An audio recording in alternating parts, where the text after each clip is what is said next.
नमस्कार दोस्तों, peak PCS के इस वीडियो में आप लोगों का स्वागत है। उम्मीद करते हैं सब लोग बढ़िया होंगे। तो आज के वीडियो में जो है हम लोग बात करेंगे पर्यावरण एवं पारिस्थितिकी, है ना? चूँकि इससे जो है प्रत्येक एग्ज़ाम में लगभग कितने 12 से 15 क्वेश्चन जो हैं एवरेज आते हैं, है ना? फिर पीसीएस हो, चाहे यूपी पीसीएस या फिर आरओआर हो या फिर बिहार पीसीएस हो या फिर राजस्थान पीसीएस या कोई भी पीसीएस हो, है ना? तो ये समान रूप से जो है सभी स्टेट पीसीएस के लिए महत्वपूर्ण क्लास है ना? इसमें से जो है अच्छे सारे के सारे क्वेश्चन मिल जाते हैं आराम से। तो ये समसामयिक घटना चक्र है जो कि जीएस पॉइंटर है ना? पॉइंटर का मतलब होता है कि वन लाइनर, प्रश्न और उत्तर फॉर्मेट में, है ना? Question and answer. तो वन लाइनर है, पर इसमें सारे जो है फैक्ट, एनवायरनमेंट और इकोलॉजी से संबंधित सारे फैक्ट और सारे कॉन्सेप्ट क्लियर हो जाएंगे आप लोगों के। तो फिर ज़्यादा बात करते हुए ना कि सीधे आराम से अपनी क्लास स्टार्ट करते हैं, है ना? तो बात करते हैं, पहला चैप्टर क्या हो जाएगा? पर्यावरण एवं सतत विकास, है ना? पर्यावरण एवं सतत विकास।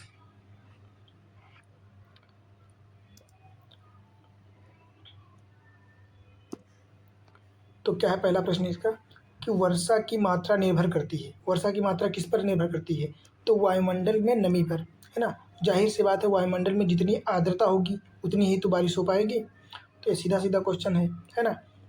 फिर अगले प्रश्न की बात करें तो लिखा है जलमंडल, स्थलमंडल और जैवमंडल तथा जीवों में से पृथ्वी का सर्वाधिक बृहद पारिस्थितिक तंत्र कौन सा है? तो सबसे बड़ा क्षेत्रफल की बात करें तो जैवमंडल हो जाएगा, है ना? इसमें क्या पूछा है कि जलमंडल, स्थलमंडल और जैवमंडल, इनमें से सबसे ज़्यादा जो पार्ट है वो किसका है? तो जैवमंडल का हो जाएगा, है ना?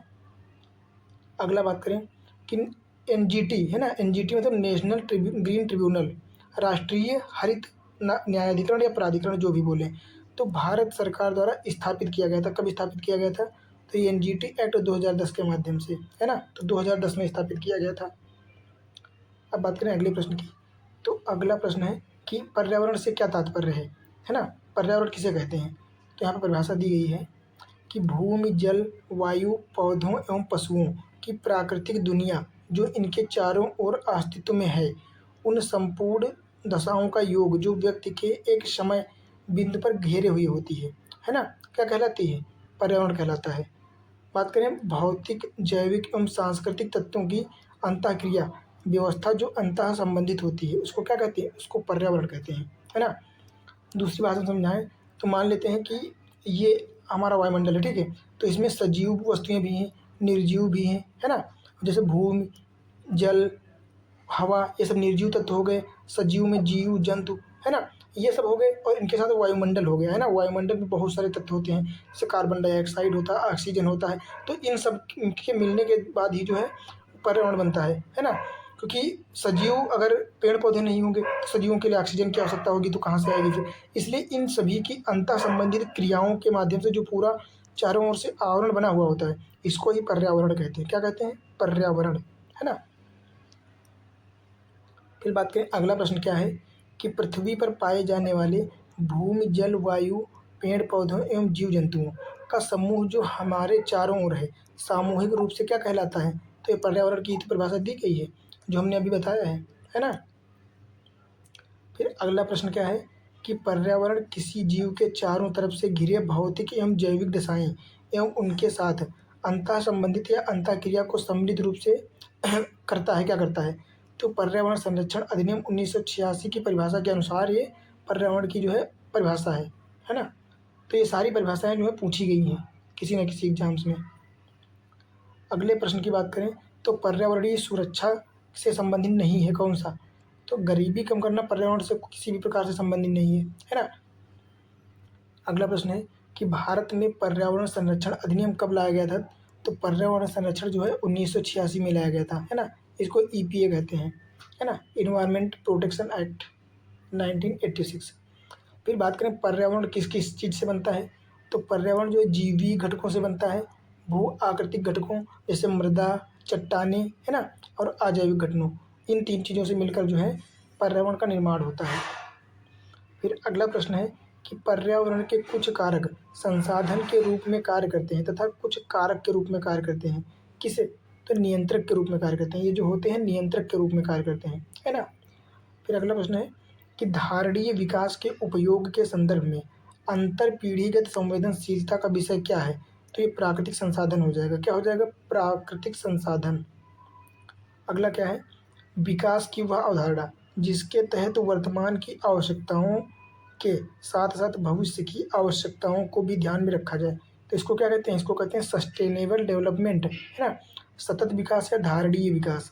इसमें हम लोगों को संसाधनों का इस प्रकार से इष्टतम प्रयोग करना है ना, कि हम लोगों का जो है काम भी चल जाए और आने वाली जो पीढ़ियां हैं उनके लिए भी बचाए रखा जा सके, ताकि उनका भी जीवन अच्छे से निकल सके, है ना। और फिर उनके बाद आने वाली पीढ़ियों को भी आसानी से संसाधनों की उपलब्धता हो सके। इसी परिप्रेक्ष्य में महात्मा गांधी ने क्या कहा था कि पृथ्वी पर सभी की जो है आवश्यकताओं की पूर्ति के लिए संसाधन उपलब्ध हैं, पर अगर लालच की बात करें तो किसी की भी लालच की पूर्ति जो है प्राकृतिक संसाधन नहीं कर सकते हैं, है ना। तो अगला प्रश्न क्या है? अगला प्रश्न है 2002 में जोहान्सबर्ग में आयोजित पृथ्वी सम्मेलन, इसको रियो सम्मेलन कहते हैं। क्या? रियो सम्मेलन, है ना, का मुख्य मुद्दा क्या था? तो इसका सस्टेनेबल डेवलपमेंट, है ना, सतत विकास। अगला बात करें, संयुक्त राष्ट्र संघ ने सतत विकास लक्ष्यों सस्टेनेबल डेवलपमेंट का निर्धारण किया है, तो वे कुल कितने लक्ष्य हैं? तो 17 लक्ष्य हो जाएंगे। कितने? 17, है ना, SDGs कहते हैं इनको। अगला बात करें, सतत विकास लक्ष्यों को प्राप्त करने की प्रगति की दिशा में विभिन्न देशों द्वारा किए गए प्रयासों की प्रगति जानने हेतु निर्माण किया गया है। किसका? तो सस्टेनेबल डेवलपमेंट इंडेक्स का। किसका? सतत विकास जो है, सतत विकास मापक का प्रयोग जो है निर्माण किया गया है ना। इसके माध्यम से जो है राज्यों की अलग जो है डेटा निकाले जाते हैं और अंतर्राष्ट्रीय स्तर पर अलग अलग, है ना, देशों के, कि कौन सा देश पर्यावरण की सुविधा के लिए क्या क्या कर रहा है और सतत विकास के लिए कौन से कदम उठा रहा है ना, कौन कौन सी नई परियोजनाएं चला रहा है, इस प्रकार। फिर बात करें विश्व पर्यावरण दिवस कब मनाया जाता है? तो ये तो सबको पता होना चाहिए, है ना। तो 5 जून हो जाएगा, 5 जून। अगले प्रश्नों की बात करें तो देश की प्राकृतिक पूंजी में सम्मिलित है क्या? एक तो वन हो जाएंगे, जल हो जाएंगे, खनिज हो जाएंगे, ये सारे देश की पूंजी में शामिल हैं, है ना। फिर बात करें वे संसाधन जो हमें प्रकृति द्वारा प्रदत्त होते हैं, कौन से कहलाते हैं? तो इनको प्राकृतिक पूंजी कहते हैं या फिर प्राकृतिक संसाधन कहते हैं, है ना। नेचुरल रिसोर्स कहते हैं। क्या कहते हैं? नेचुरल रिसोर्स या नेचुरल कैपिटल। फिर बात करें 1972 में आयोजित किया गया था तो स्टॉकहोम सम्मेलन, जिसको अंतर्राष्ट्रीय शिखर सम्मेलन भी कहते हैं। कौन सा? स्टॉकहोम सम्मेलन, है ना। अगला है सौर विकिरण की सबसे महत्वपूर्ण भूमिका क्या है? सौर विकिरण जो कि जल चक्र को जल चक्र में महत्वपूर्ण भूमिका निभाता है। कैसे महत्वपूर्ण भूमिका निभाता है बताएं? तो मान लेते हैं कि ये क्या है, मान लेते हैं ये समुद्र है, ठीक है, इसके ऊपर यहाँ पे जल भरा हुआ है। अब मान लो यहाँ से सूरज निकला, ठीक, रोशनी पड़ी तो इसका टेम्परेचर गर्म हुआ और ये भाप बन के ऊपर उड़ा, ठीक है। जब भाप बन के उड़ा तो वायुमंडल में आर्द्रता बनेगी और फिर इससे बादल बनेंगे, है ना, बादल बनेंगे। और जैसे ही बादल थोड़ा सा ऊपर जाएंगे तो इनका जो टेम्परेचर डाउन होगा, फिर इनकी जो है एक संघनन दर आती है और उस पर पहुँचने से ये तुरंत ही फिर से पानी में बदल जाते हैं। और जब फिर पानी में बदल जाएंगे तो क्या है, फिर ये वर्षा की बूंदों के रूप में नीचे गिरेंगे, है ना। तो इस प्रकार अगर सूर्य ही नहीं होगा या सौर ऊर्जा ही नहीं होगी तो ना ही पानी गर्म होगा, ना ही वाष्प के रूप में ऊपर उड़ जाएगा और ना ही बादल बनेंगे और फिर ना ही जो है बारिश हो पाएगी। तो ये क्वेश्चन बिल्कुल सही है कि सौर विकिरण की सबसे महत्वपूर्ण भूमिका जल चक्र में है ना। जल चक्र के लिए जो है सूर्य, हालांकि सूर्य की रोशनी की आवश्यकता तो प्रत्येक चीज़ के लिए है, पर जल के जो संगठन है, जल का जो जल चक्र है उसके लिए महत्वपूर्ण भूमिका है ना। फिर अगला प्रश्न क्या है कि राष्ट्रीय पर्यावरण अभियांत्रिकी शोध संस्थान नीरी कहाँ पे स्थित है? तो ये नागपुर महाराष्ट्र में स्थित है। कहाँ पे? नागपुर महाराष्ट्र हो जाएगा, है ना। बात करें अगले प्रश्न की तो नीरी का कार्य क्या है ना। इसे जो है राष्ट्रीय पर्यावरण अभियांत्रिकी शोध संस्थान का क्या कार्य है? तो इसका कार्य हो जाएगा विज्ञान एवं प्रौद्योगिकी मंत्रालय के अधीन कार्य करता है ना। किसके लिए? पर्यावरण संरक्षण के लिए, पर्यावरण से संबंधित अन्य योजनाओं के लिए, है ना, कि कैसे सतत विकास को बढ़ावा दिया जा सकता है। फिर अगला प्रश्न है कि सतत विकास के लिए आवश्यक है, क्या आवश्यक है? जैव विविधता का संरक्षण करना, जाहिर सी बात है। प्रदूषण का निरोध एवं नियंत्रण तथा निर्धनता को कम करना, है ना। अगला प्रश्न है कि पृथ्वी शिखर सम्मेलन का आयोजन कहाँ किया गया था? तो रियो किया गया था, रियो में, है ना, रियो डी जेनेरियो, है ना। इसको 1992 में, कब? 1992 में आयोजित किया गया था पृथ्वी शिखर सम्मेलन, जो कि रियो डी जेनेरियो की बात करें तो ये कहाँ पे है? तो ये ब्राज़ील में स्थित है। कहाँ पे? ब्राज़ील में। अगला प्रश्न है कि संयुक्त राष्ट्र संघ द्वारा पर्यावरण एवं सतत विकास पर पहला पृथ्वी शिखर सम्मेलन कब किया गया था? तो रियो डी जनेरियो की सम्मेलन 1992 में किया गया था, है ना। अगला बात करें, पृथ्वी सम्मेलन में 21वीं सदी के लिए पर्यावरणीय विकास हेतु कार्यक्रम निर्धारित किए गए थे। इन कार्यक्रमों को क्या नाम दिया गया था? तो इनको एजेंडा 21 दिया गया था। बात करें इसमें जो 21 लिखा है, तो ये 21वीं सदी के लिए नाम रखा गया था, है ना, क्योंकि 21 जो है सेंचुरी चल रही है ना, तो उसी के हिसाब से इसका नाम रखा गया था एजेंडा 21। फिर अगले की बात करें, रियो 20 घोषणा पत्र का शीर्षक क्या था? तो द फ्यूचर वी वांट, क्या? द फ्यूचर वी वांट, है ना, यह महत्वपूर्ण है। अगला बात करें, पृथ्वी के चारों ओर गैसों के समूह को क्या कहते हैं? तो इसको वायुमंडल कहते हैं। और वायु क्या है? वायु एक मिश्रण है ना, वायु मिश्रण है। फिर बात करें, वायुमंडल में कौन कौन सी गैसों की कितनी मात्रा है? ये भी क्वेश्चन पूछा जा सकता है, तो देख लेना आप लोग। बात करें नाइट्रोजन, जो कि सबसे ज़्यादा मात्रा में है, तो इसकी कितनी? इसकी 78% मात्रा है। फिर ऑक्सीजन की 20.08 या कुछ ऐसे ही है ना, शायद 20.08 ही है, तो इसको राउंड फिगर में 21% मान लिया जाता है। बात करें आर्गन की, तो 0.93 हो जाएगी, कितनी? 0.93 आर्गन की हो जाएगी। फिर CO2 की बात करें तो हो जाएगी 0.038%, कितनी? 0.038। कभी कभी इनका आरोही या अवरोही क्रम भी पूछ लिया जाता है, तो ध्यान रखना कि सबसे पहले आएगी नाइट्रोजन जो कि 78% है, फिर 21% ऑक्सीजन, फिर आर्गन जो कि 0.93% है, और इसके बाद आएगी CO2 कार्बन डाइऑक्साइड जो कि कितनी है? 0.038 हो जाएगी, है ना। अगला बात करें, नोबल गैसों में वह गैस जो वायु में नहीं पाई जाती है, तो रेडॉन हो जाएगी। कौन सी? रेडॉन। रेडॉन गैस जो है ये वायु में नहीं पाई जाती है, वायुमंडल में नहीं पाई जाती है। अगला बात करें तो वातावरण में सर्वाधिक क्या है? तो सर्वाधिक गैस की अभी बात किए थे ना, नाइट्रोजन 78%। फिर बात करें अगला, तो यदि पृथ्वी पर पाई जाने वाली वनस्पतियां या पेड़ पौधे समाप्त हो जाएं, तो वह कौन सी गैस है जिसकी कमी हो जाएगी? तो जाहिर सी बात है ऑक्सीजन की कमी हो जाएगी, है ना। वह कार्य जो पेड़ पौधों का नहीं है, तो वायु का प्रदूषण करना। पौधे वायु का प्रदूषण नहीं करते हैं, वायु की जो प्रदूषण होता है उसको कम करने की कोशिश करते हैं, है ना। फिर पृथ्वी के कार्बन चक्र में कार्बन डाइऑक्साइड जुड़ती है, कैसे जुड़ती है? श्वसन के माध्यम से, जैव पदार्थों का अपक्षय तथा ज्वालामुखी प्रक्रियाओं द्वारा। क्योंकि ज्वालामुखी प्रक्रिया जब होती है तो उसमें बहुत सारे जो है गैसें, बहुत सारे तत्व निकलते हैं, जैसे सल्फर डाइऑक्साइड होगा, CO, carbon monoxide, carbon dioxide, nitrogen, ये सारे तत्व निकलते हैं, है ना, जो कि पर्यावरण को तो प्रदूषित ही करते हैं, साथ ही कार्बन चक्र को भी जो है प्रदूषित कर देते हैं। अगला प्रश्न क्या है कि कार्बन पृथ्वी पर बहुत सारी अवस्थाओं में पाया जाता है, यह अपने मूल रूप में पाया जाता है, तो ग्रेफाइट एवं हीरे के रूप में। कौन कौन से? ग्रेफाइट और हीरा जो है ये कोयले किसके? कार्बन के यहाँ पर रूप है ना। अगला प्रश्न है कि पृथ्वी के कार्बन चक्र में कार्बन डाइऑक्साइड की मात्रा को नहीं बढ़ाता है, क्या नहीं बढ़ाता है? तो प्रकाश संश्लेषण। प्रकाश संश्लेषण थोड़ी ना बढ़ाता है, प्रकाश संश्लेषण तो कम करता है, क्योंकि इसके माध्यम से पौधे अपना भोजन बनाते हैं और वे पौधे ऑक्सीजन देते हैं, है ना, तो ये तो कार्बन डाइऑक्साइड की मात्रा को कम करते हैं कार्बन सिंक के रूप में। बात करें अपक्षय का विचार संबंधित है, तो एक प्राकृतिक क्रिया से जो चट्टानों को सूक्ष्म भागों में तोड़ देती है ना, तोड़ के उनको बारीक महीन कर देती है, और फिर अपरदन के माध्यम से एक से दूसरी जगह पर पहुंच जाते हैं, है ना। अगला बात करें, विश्व मौसम विज्ञान संगठन का मुख्यालय कहाँ है? तो ये जेनेवा स्विट्जरलैंड हो जाएगा। कहाँ हो जाएगा? Geneva Switzerland. फिर बात करें WMO मतलब विश्व मौसम विज्ञान अभिसमय, ये कब लागू हुआ था? तो 23 मार्च 1950 हो जाएगा। कब हो जाएगा? 23 मार्च 1950। बात करें UNEP यूनाइटेड इन्वायरमेंट, है ना, यूनाइटेड नेशन इन्वायरमेंट प्रोग्राम, क्या? UNEP United Nation Environment Programme, इसका मुख्यालय कहाँ हो जाएगा? तो नैरोबी केन्या में हो जाएगा। कहाँ पे? इसका मुख्यालय केन्या के नैरोबी में हो जाएगा। फिर बात करें संयुक्त राष्ट्र पर्यावरण कार्यक्रम की स्थापना कब हुई थी?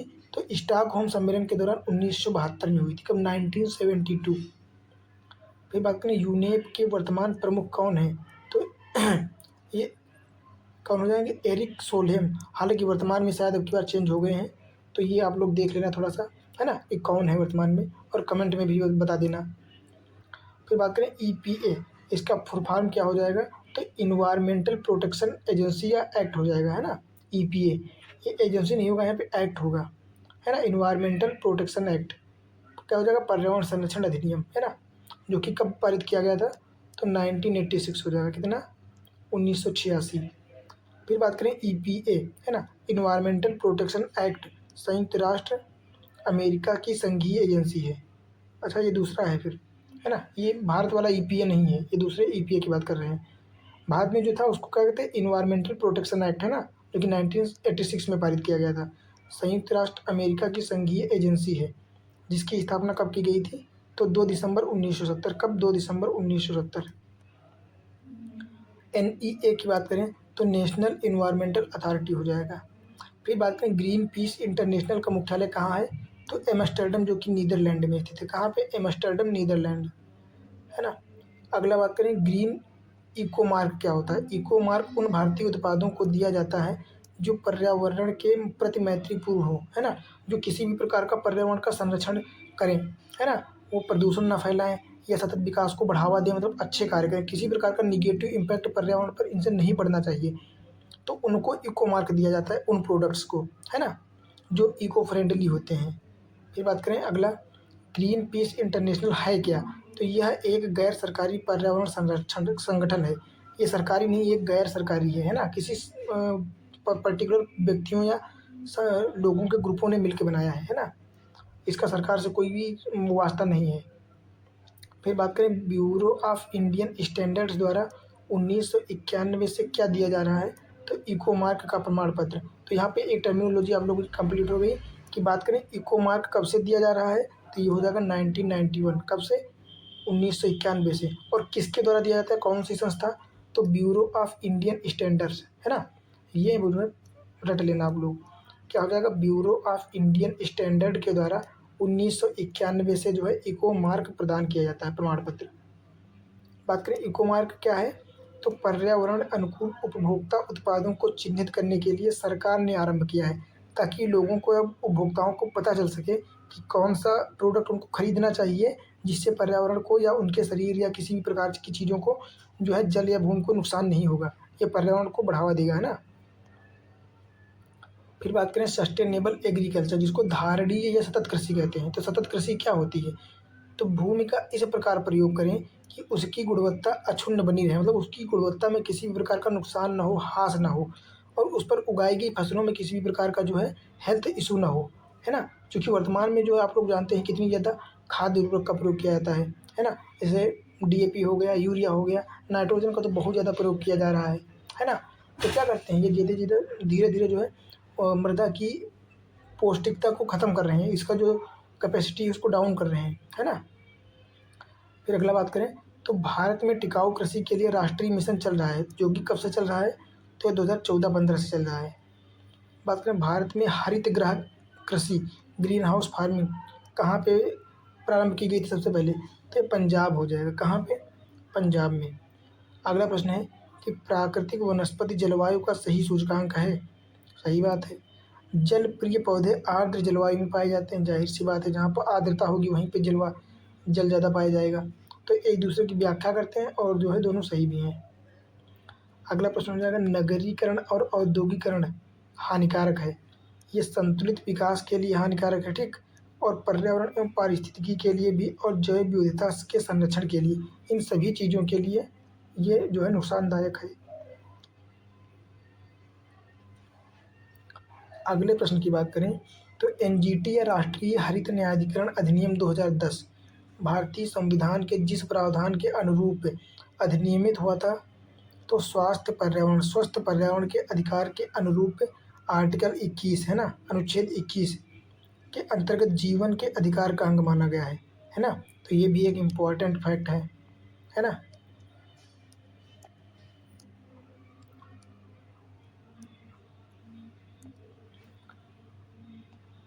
फिर देखते हैं अगला प्रश्न कि NGT जो है इसके अध्यक्ष कौन है, तो ये भी आप लोग देख लेना अभी वर्तमान में, है ना, क्योंकि ये 1 साल पहले का है, तो थोड़ा सा देख लेना कि ये पुराना ना हो नाम। वर्तमान इनमें इसके हिसाब से जस्टिस आदर्श कुमार गोयल हो जाएंगे। कौन, जस्टिस आदर्श कुमार गोयल। अगला बात करें तो राष्ट्रीय हरित न्यायाधिकरण की स्थापना NGT अधिनियम 2010 के तहत कब की गई थी, तो 18 अक्टूबर 2010। कब, 18 अक्टूबर 2010, है ना। बात करें हरित विकास ग्रीन डेवलपमेंट पुस्तक के लेखक कौन है? तो WM एडम्स। कौन? WM Adams.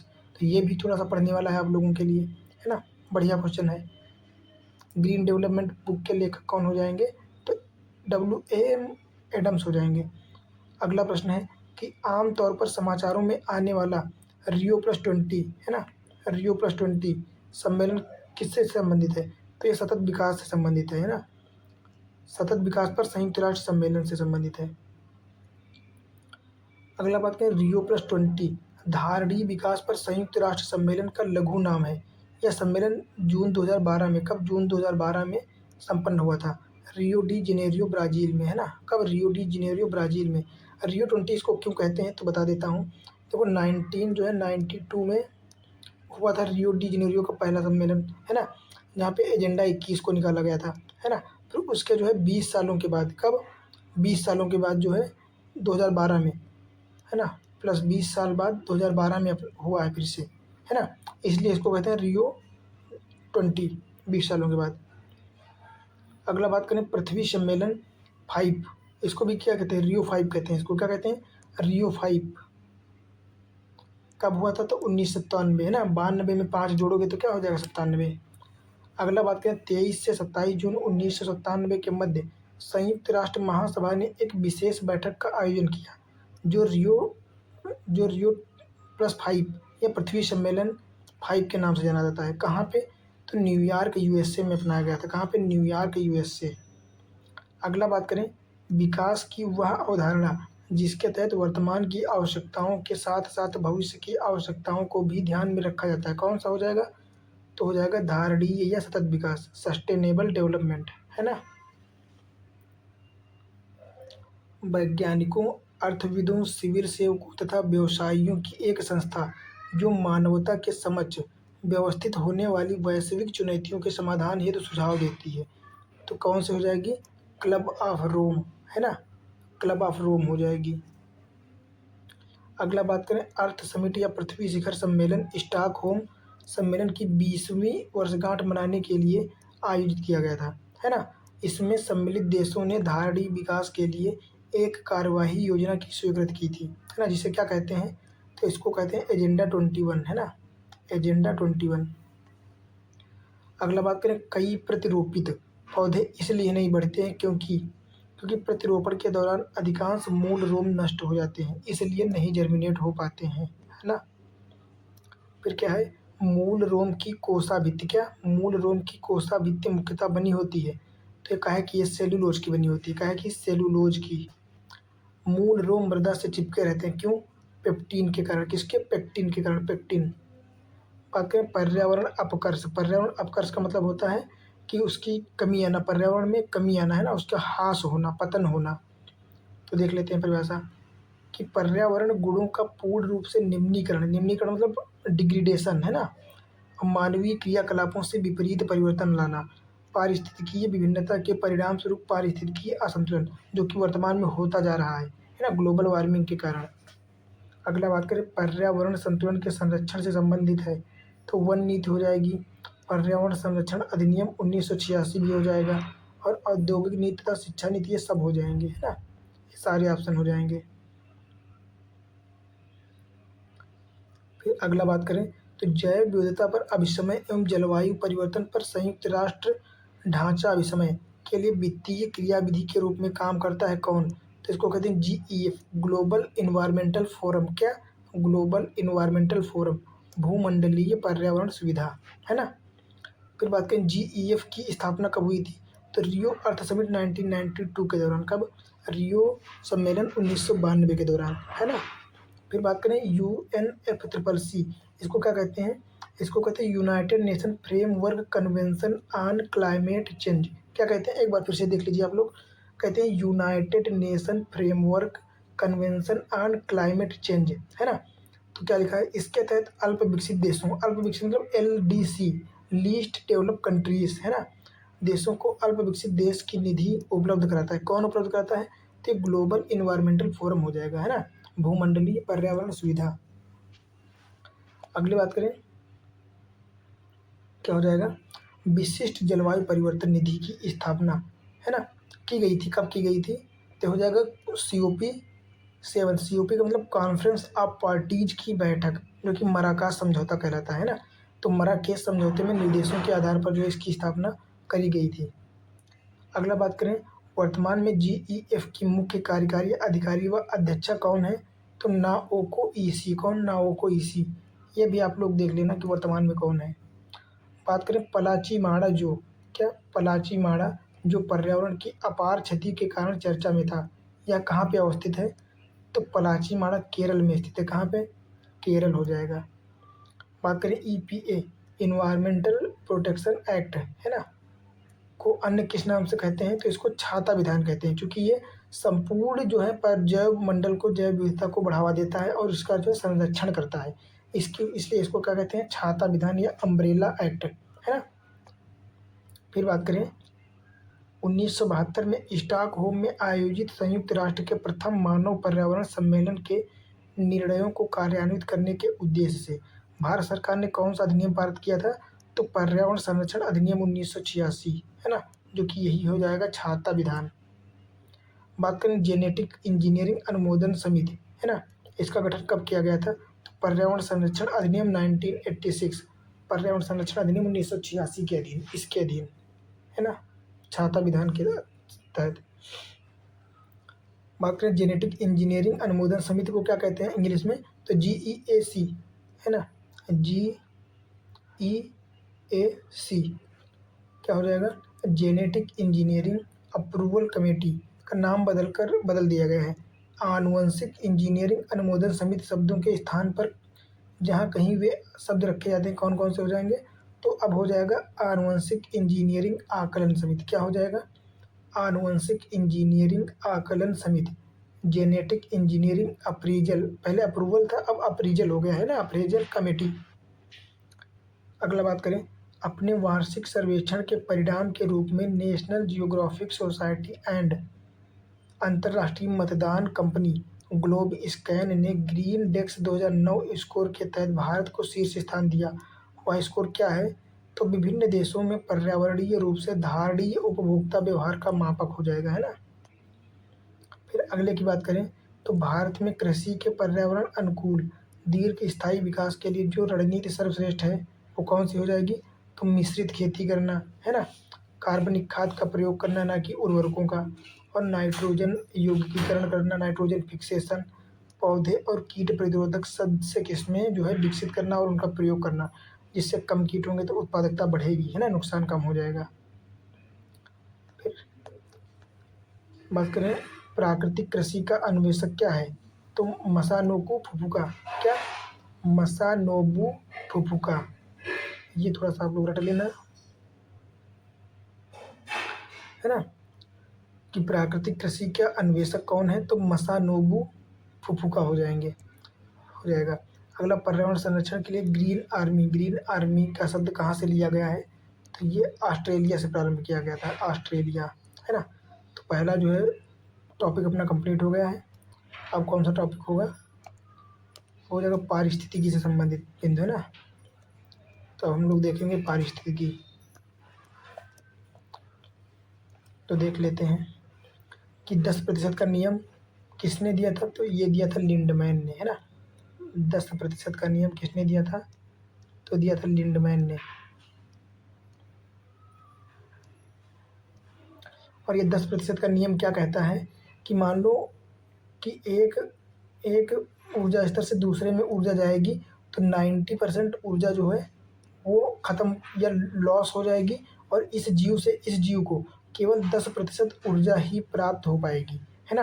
कहने का मतलब ये है कि अगर घास को किसी गाय ने खाया, मान लो, है ना, किसी घास को गाय ने खाया, तो गाय को इस घास की जो है केवल 10% एनर्जी मिलेगी, बाकी 90% जो है एनर्जी यूज हो जाएगी, ख़त्म हो जाएगी।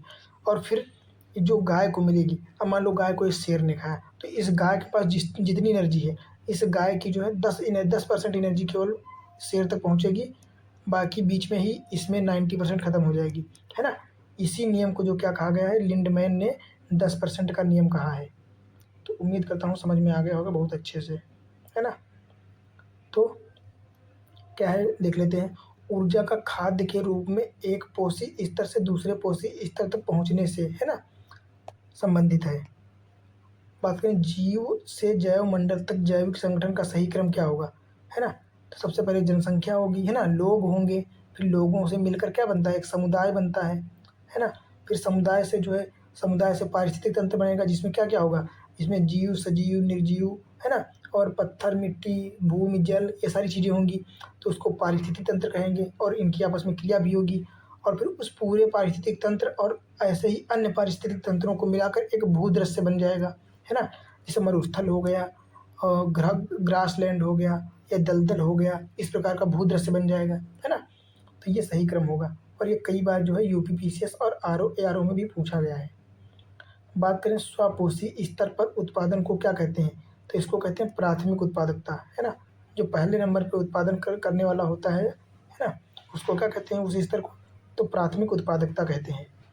अगला बात करें कि परपोषी या विषम पोषणज स्तर के उत्पादन को क्या कहते हैं, तो इसको द्वितीयक उत्पादकता कहते हैं। क्या कहते हैं, सेकेंडरी प्रोडक्शन, है ना।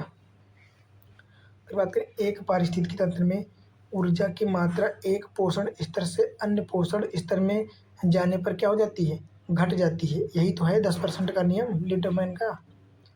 फिर बात करें कुछ कारणों वश यदि तितलियों की जाति स्पेसीज की संख्या में बड़ी गिरावट होती है, तो इसके जो संभावित परिणाम हो सकते हैं वो क्या होंगे, तो इससे क्या हो जाएगा, नंबर 1 पे तो हो जाएगा कुछ पेड़ पौधों के परागण पर प्रतिकूल प्रभाव पड़ जाएगा, क्योंकि तितलियां जो होती हैं ये अपने साथ पराग कणों को एक जगह से, एक पौधे से दूसरी प्रजाति के पौधे तक पहुंचाती हैं, है ना, तभी तो निषेचन होता है।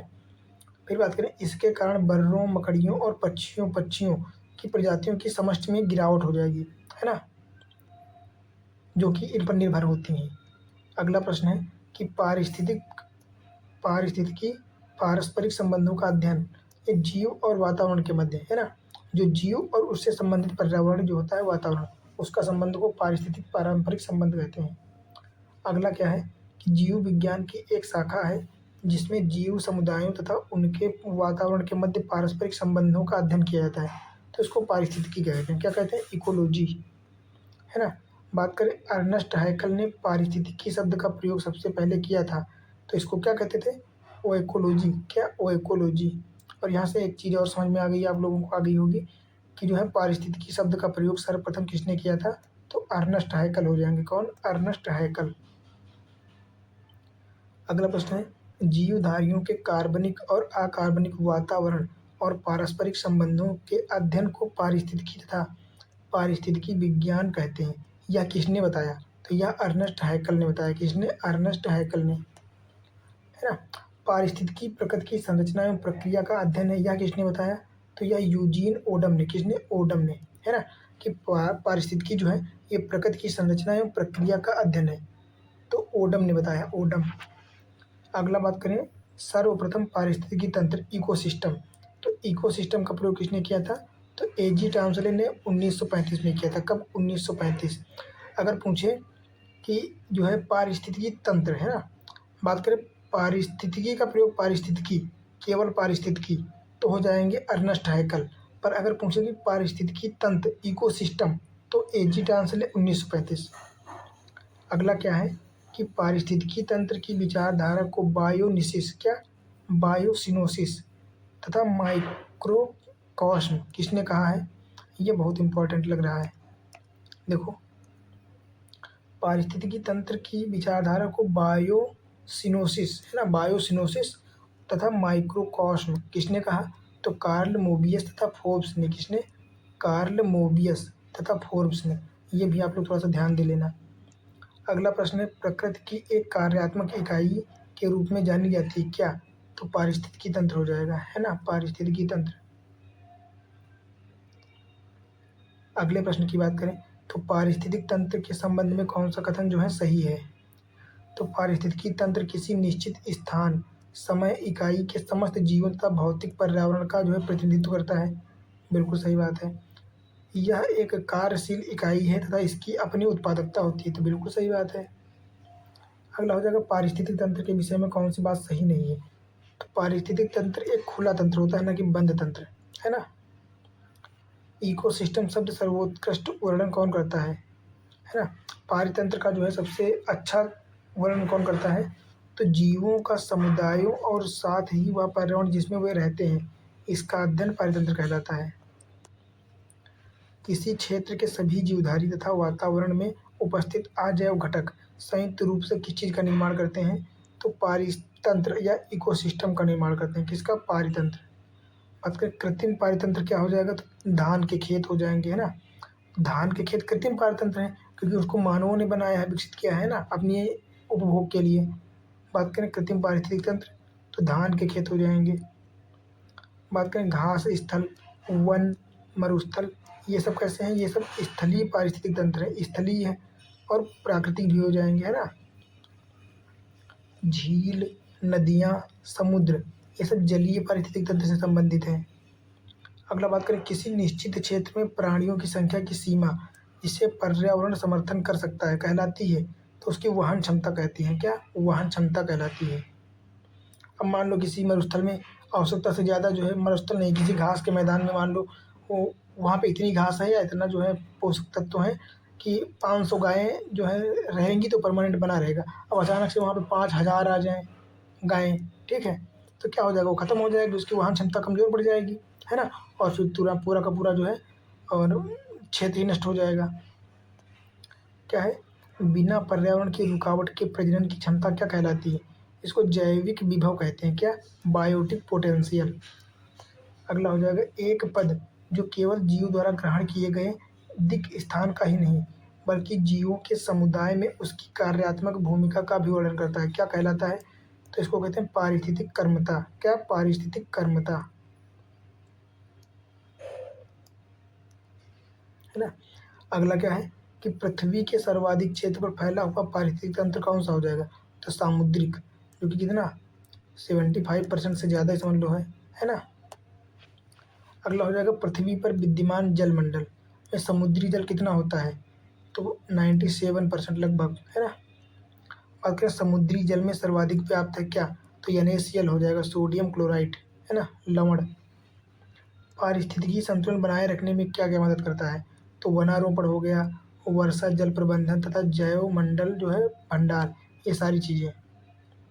वन्य जीव संरक्षण एवं पर्यावरण में व्याप्त प्रदूषण का निस्तारण या निवारण किस चीज़ में मददगार है, तो पर्यावरण संतुलन को बनाए रखने के लिए आवश्यक है या मददगार है।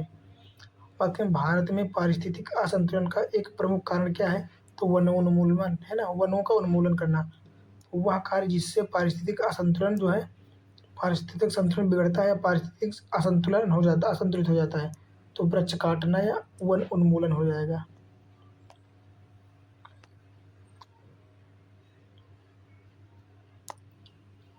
तो अगला प्रश्न क्या हो जाएगा कि पारिस्थितिकी तंत्र में उच्चतम पोषण स्तर का स्थान प्राप्त है किसको, सर्वाहारियों को, है ना, जो सब कुछ खा लेते हैं, शाकाहार, मांसाहार, प्रथम पोषण, द्वितीयक, तृतीयक, सारे पोषण को खा लेते हैं, है ना, वो होते हैं सर्वाहारी, उनको क्या कहते हैं, उनको ओमनीवोरस कहते हैं। फिर बात करें पारिस्थितिकी तंत्र का एक जीवीय संगठन नहीं है, तो वायु, वायु एक निर्जीव संगठक हो जाएगा, है ना। अगला बात करें तो पारिस्थितिकी निकाय में ऊर्जा का प्राथमिक स्रोत क्या होता है, सौर ऊर्जा होता है ना। इसी की वजह से तो घास या और वनस्पति जो है प्रकाश संश्लेषण के माध्यम से अपने जीवन को बनाए रखते हैं या अपना भोजन प्राप्त करते हैं और उस पर निर्भर होते हैं प्राथमिक उत्पादक, फिर उन पर निर्भर होते हैं द्वितीयक, है ना। अगला बात करें पारितंत्र में खाद्य श्रृंखलाओं के संदर्भ में जिस प्रकार के जीव अपघटक कहलाते हैं उनको कवक और जीवाणु कहते हैं। क्या कहते हैं, कवक और जीवाणु, है ना। बात करें अपघटक वे जीव होते हैं जो अपक्षय या क्षरण की प्रक्रिया को तेज करते हैं तथा जिससे पुनः चक्रीकरण हो सके, है ना, पोषक तत्वों का।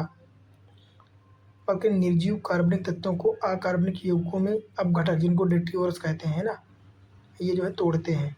फिर बात करें सूक्ष्म जीवों की एक विस्तृत किस्म जैसे फफूंद हो गया, जीवाणु, गोलकृमि, प्रोटोजोआ, केंचुआ, ये जो है अपघटकों के रूप में महत्वपूर्ण भूमिका अदा करते हैं, है ना। ये अपघटक होते हैं, क्या होते हैं, अपघटक।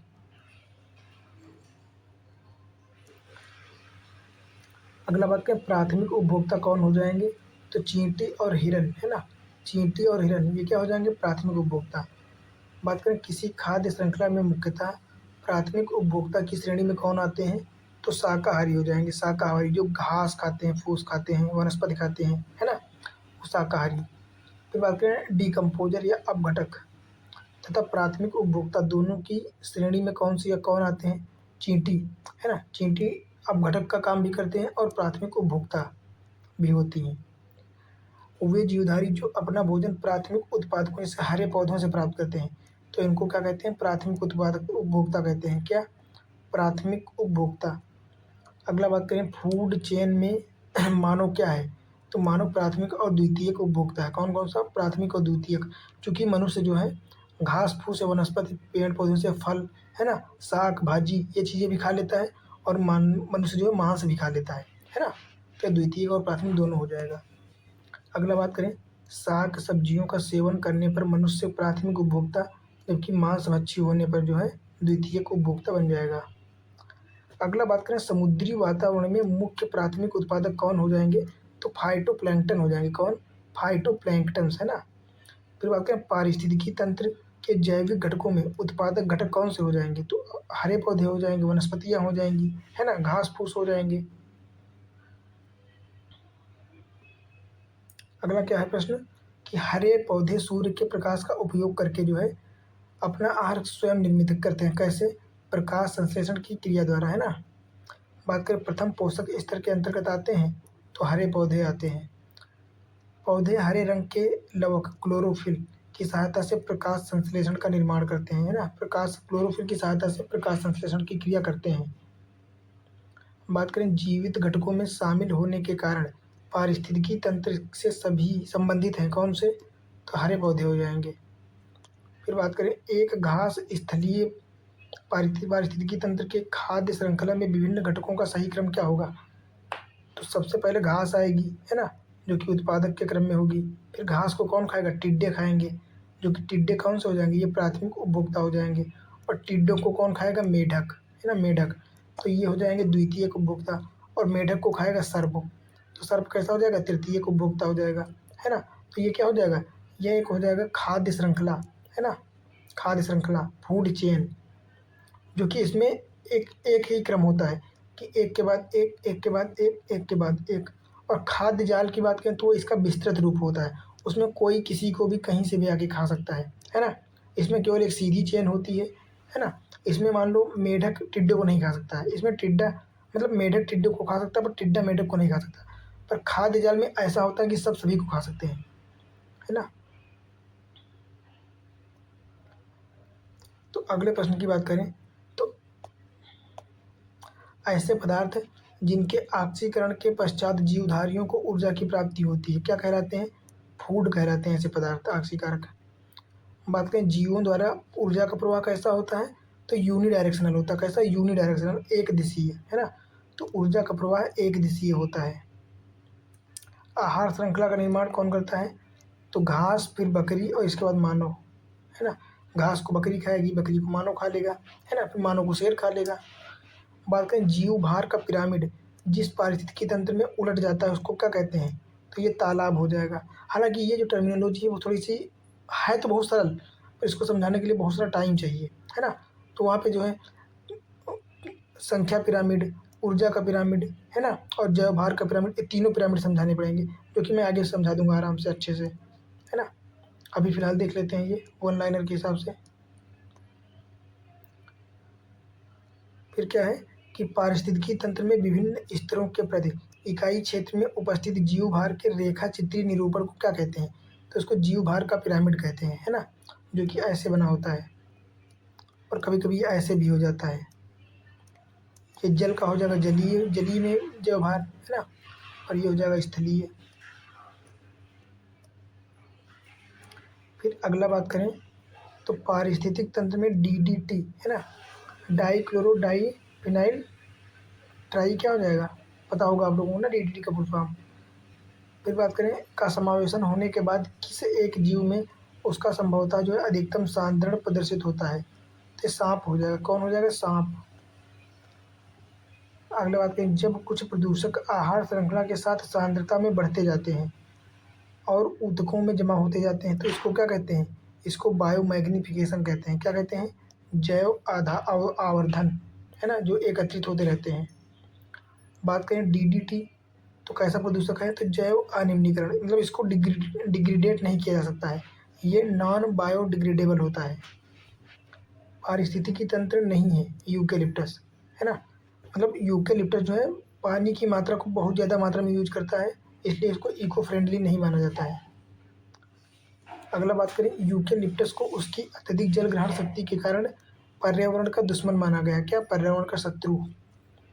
वह वृक्ष जो पर्यावरणीय संकट को उत्पन्न करता है, तो यूकेलिप्टस हो जाएगा। बात करें लैंटिक आवास, क्या है लैंटिक आवास, तो लैंटिक आवास होता है तालाब एवं दलदल, ऐसे वाटर बॉडीज जहाँ पे जो है जल स्थिर रहता है, मतलब जल तैर, मतलब जैसे नदी हो गए, झरने हो गए, यहाँ पे जल तैरता है, चलता रहता है, तो उनको लोटिक कहते हैं। पर जहाँ पे जल स्थिर रहता है इनको लैंटिक कहते हैं। क्या कहते हैं? लैंटिक आवास। स्थिर जल के आवास लैंटिक आवास के अंतर्गत कौन कौन सी चीज़ें आती हैं, तो इसमें आर्द्र भूमि, तालाब, झील एवं जलाशय, ये चीज़ें आती हैं। बात करें बहते जल के आवास, जिनको लोटिक आवास कहे जाते हैं, जैसे नदी हो गया, समुद्र तो हो ही गया, है ना। बात करें दो विभिन्न समुदायों के मध्य का संक्रमित क्षेत्र क्या कहलाता है, तो इकोटोन कहलाता है। क्या कहलाता है? इकोटोन। और इसकी उत्पादकता बहुत ज़्यादा होती है इकोटोन की, है ना, ये संक्रमित क्षेत्र होता है। संक्रमित क्षेत्र कैसा होता है, मान लेते हैं, बता देते हैं। मान लेते हैं कि ये कोई घास का मैदान है, ठीक है, ये कोई घास का मैदान है, ठीक। और मान लेते हैं कि ये कोई मरुस्थल है। क्या है? मरुस्थल, ठीक है। तो यहाँ पे इस बीच क्षेत्र में एक ऐसा पारिस्थितिक तंत्र उत्पन्न हो जाएगा जिसमें जो है मरुस्थल की विशेषताएं भी पाई जाएंगी, है ना, इसकी विशेषताएं भी पाई जाएंगी, और जो है घास के मैदान की विशेषताएं भी पाई जाएंगी। और कभी कभी ऐसा हो सकता है कि जितनी संख्या यहाँ पे नहीं पाई जाएगी, यहाँ पे नहीं पाई जाएगी, उससे ज़्यादा यहाँ पे हो जाएगी, है ना, और ये एक नया तंत्र बन जाएगा। तो इसको कहते हैं लो इकोटोन, है ना, जहाँ पे मतलब जैव विविधता बहुत ज़्यादा मात्रा में होती है, इसको संक्रमण और इसकी उत्पादकता भी बहुत ज़्यादा होती है, इसलिए इसको क्या कहते हैं, इसको इकोटोन कहते हैं, है ना। इसको कोर जोन भी कहते हैं। क्या कहते हैं? Core zone. ये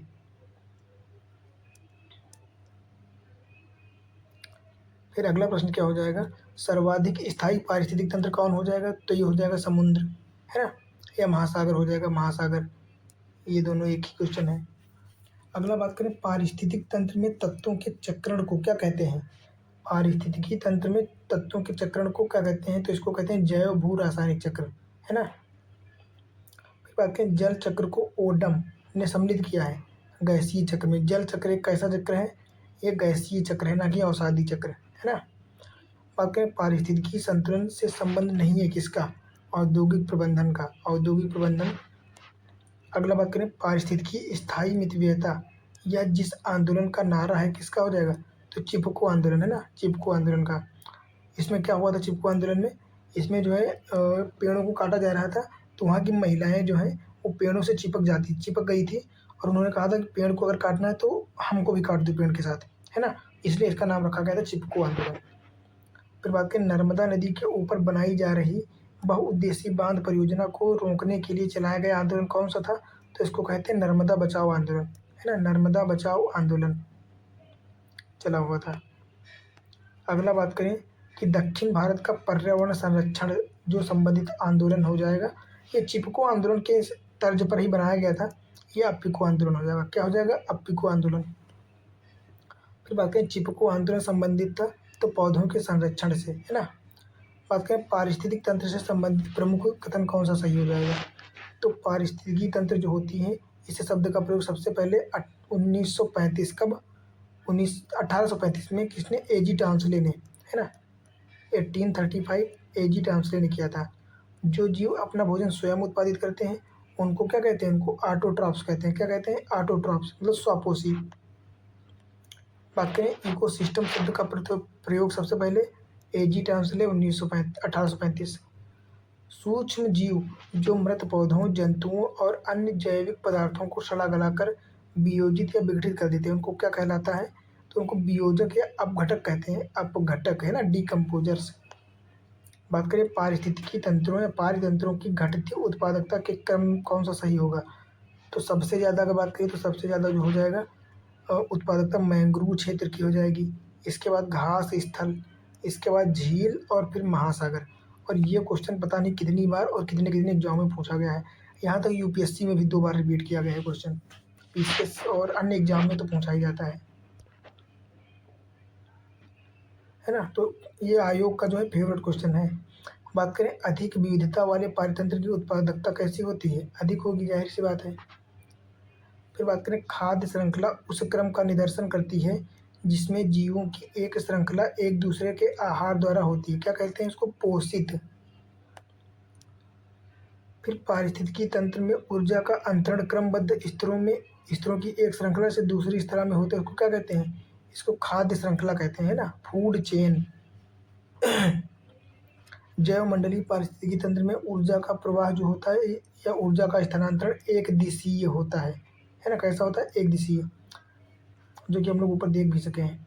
फिर बात करें ऊर्जा का ना तो सृजन हो सकता है और ना ही ऊर्जा को नष्ट किया जा सकता है, बस इसको एक रूप से दूसरे रूप में परिवर्तित किया जा सकता है। ये ऊष्मागतिकी के पहले नियम के अनुसार सिद्धांत है ना। इसको ऊर्जा संरक्षण का सिद्धांत कहते हैं, क्या कहते हैं, ऊर्जा संरक्षण, है ना, एनर्जी कंजर्वेशन। अगला बात करें हर पोषण स्तर पर उपलब्ध ऊर्जा की मात्रा क्या कहलाती है, घटती जाती है ना। एक स्तर से दूसरे स्तर में जाएंगे तो 10% प्राप्त होगी, बाकी 90% खत्म हो जाएगी, घट जाएगी। फिर बात करें विभिन्न पारिस्थितिक तंत्रों में उत्पादकों की सकल उत्पादकता का ही जो है शाकाहारियों द्वारा स्वांगीकृत हो पाता है, कितना, केवल 10% भाग, बाकी 90% खराब हो जाता है, खत्म हो जाता है, पतन हो जाता है। बात करें सर्वप्रथम गहन पारिस्थितिकी डीप इकोलॉजी का शब्द किसने प्रयोग किया था, तो अर्नेस्ट ने किया था, किसने, अर्नेस्ट, है ना। तो ये भी रट लेना आप लोग। अगला प्रश्न क्या है कि पारिस्थितिकी नीचे निके जिसको आला कहते हैं की संकल्पना किसने दी थी, तो ग्रीनले ने, किसने, ग्रीनेल ने। पारिस्थितिक पदछाप की माप की इकाई क्या है, तो भूमंडलीय हेक्टेयर हो जाएगा, है ना, भूमंडलीय हेक्टेयर। एक मनुष्य के जीवन को पूर्ण रूप से धारणीय करने के लिए आवश्यक न्यूनतम भूमि को क्या कहते हैं, इसको कहते हैं पारिस्थितिक पदछाप, है ना, पारिस्थितिक पदछाप। फिर बात करें अविवेकशील जीवन शैली जिसमें पारिस्थितिक तंत्र के घटकों जैसे जल, ऊर्जा आदि का आवश्यकता से अधिक दोहन होता है, तो क्या पदछाप के आकार को बढ़ा देती है ना, पदछाप के आकार को बढ़ा देती है। अगला बात करें तो भारतीय वन्यजीव संरक्षण अधिनियम, है ना, भारतीय वन्यजीव संरक्षण अधिनियम कब लागू किया गया था, तो 1972 में, और किसकी तर्ज पर, स्टॉकहोम सम्मेलन की कॉपी देखा दूनी में जो है बनाया गया था पर्यावरण संरक्षण के लिए, 1972। पर्यावरण संरक्षण अधिनियम पर्यावरण के संरक्षण एवं सुधार के लिए कब लागू किया गया था, EPA 1986। फिर बात करें जनजातियों एवं अन्य पारंपरिक वन निवासियों के वन अधिकारों को मान्यता अधिक कौन सा अधिनियम देता है, तो इसको 2006 में पारित किया गया था, कब, तो वन्य जीवों एवं वन निवासियों का अधिकार, वन अधिकारों का मान्यता दिसंबर 2006 हो जाएगा, है ना। इस अधिनियम की अगर बात करें हम तो ये ऐसा कोई एग्ज़ाम नहीं है जिसमें पूछा ना गया हो।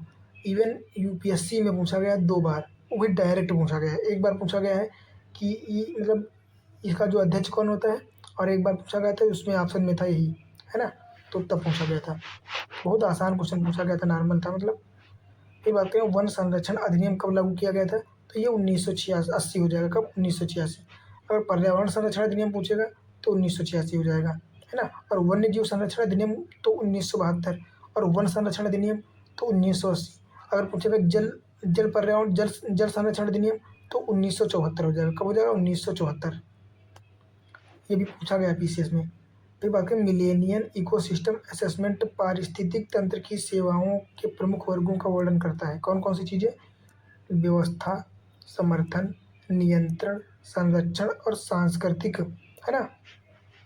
फिर बात करें वह जो एक समर्थन सेवा है, कौन सी, समर्थन, तो पोषक चक्रण और फसल का परागण।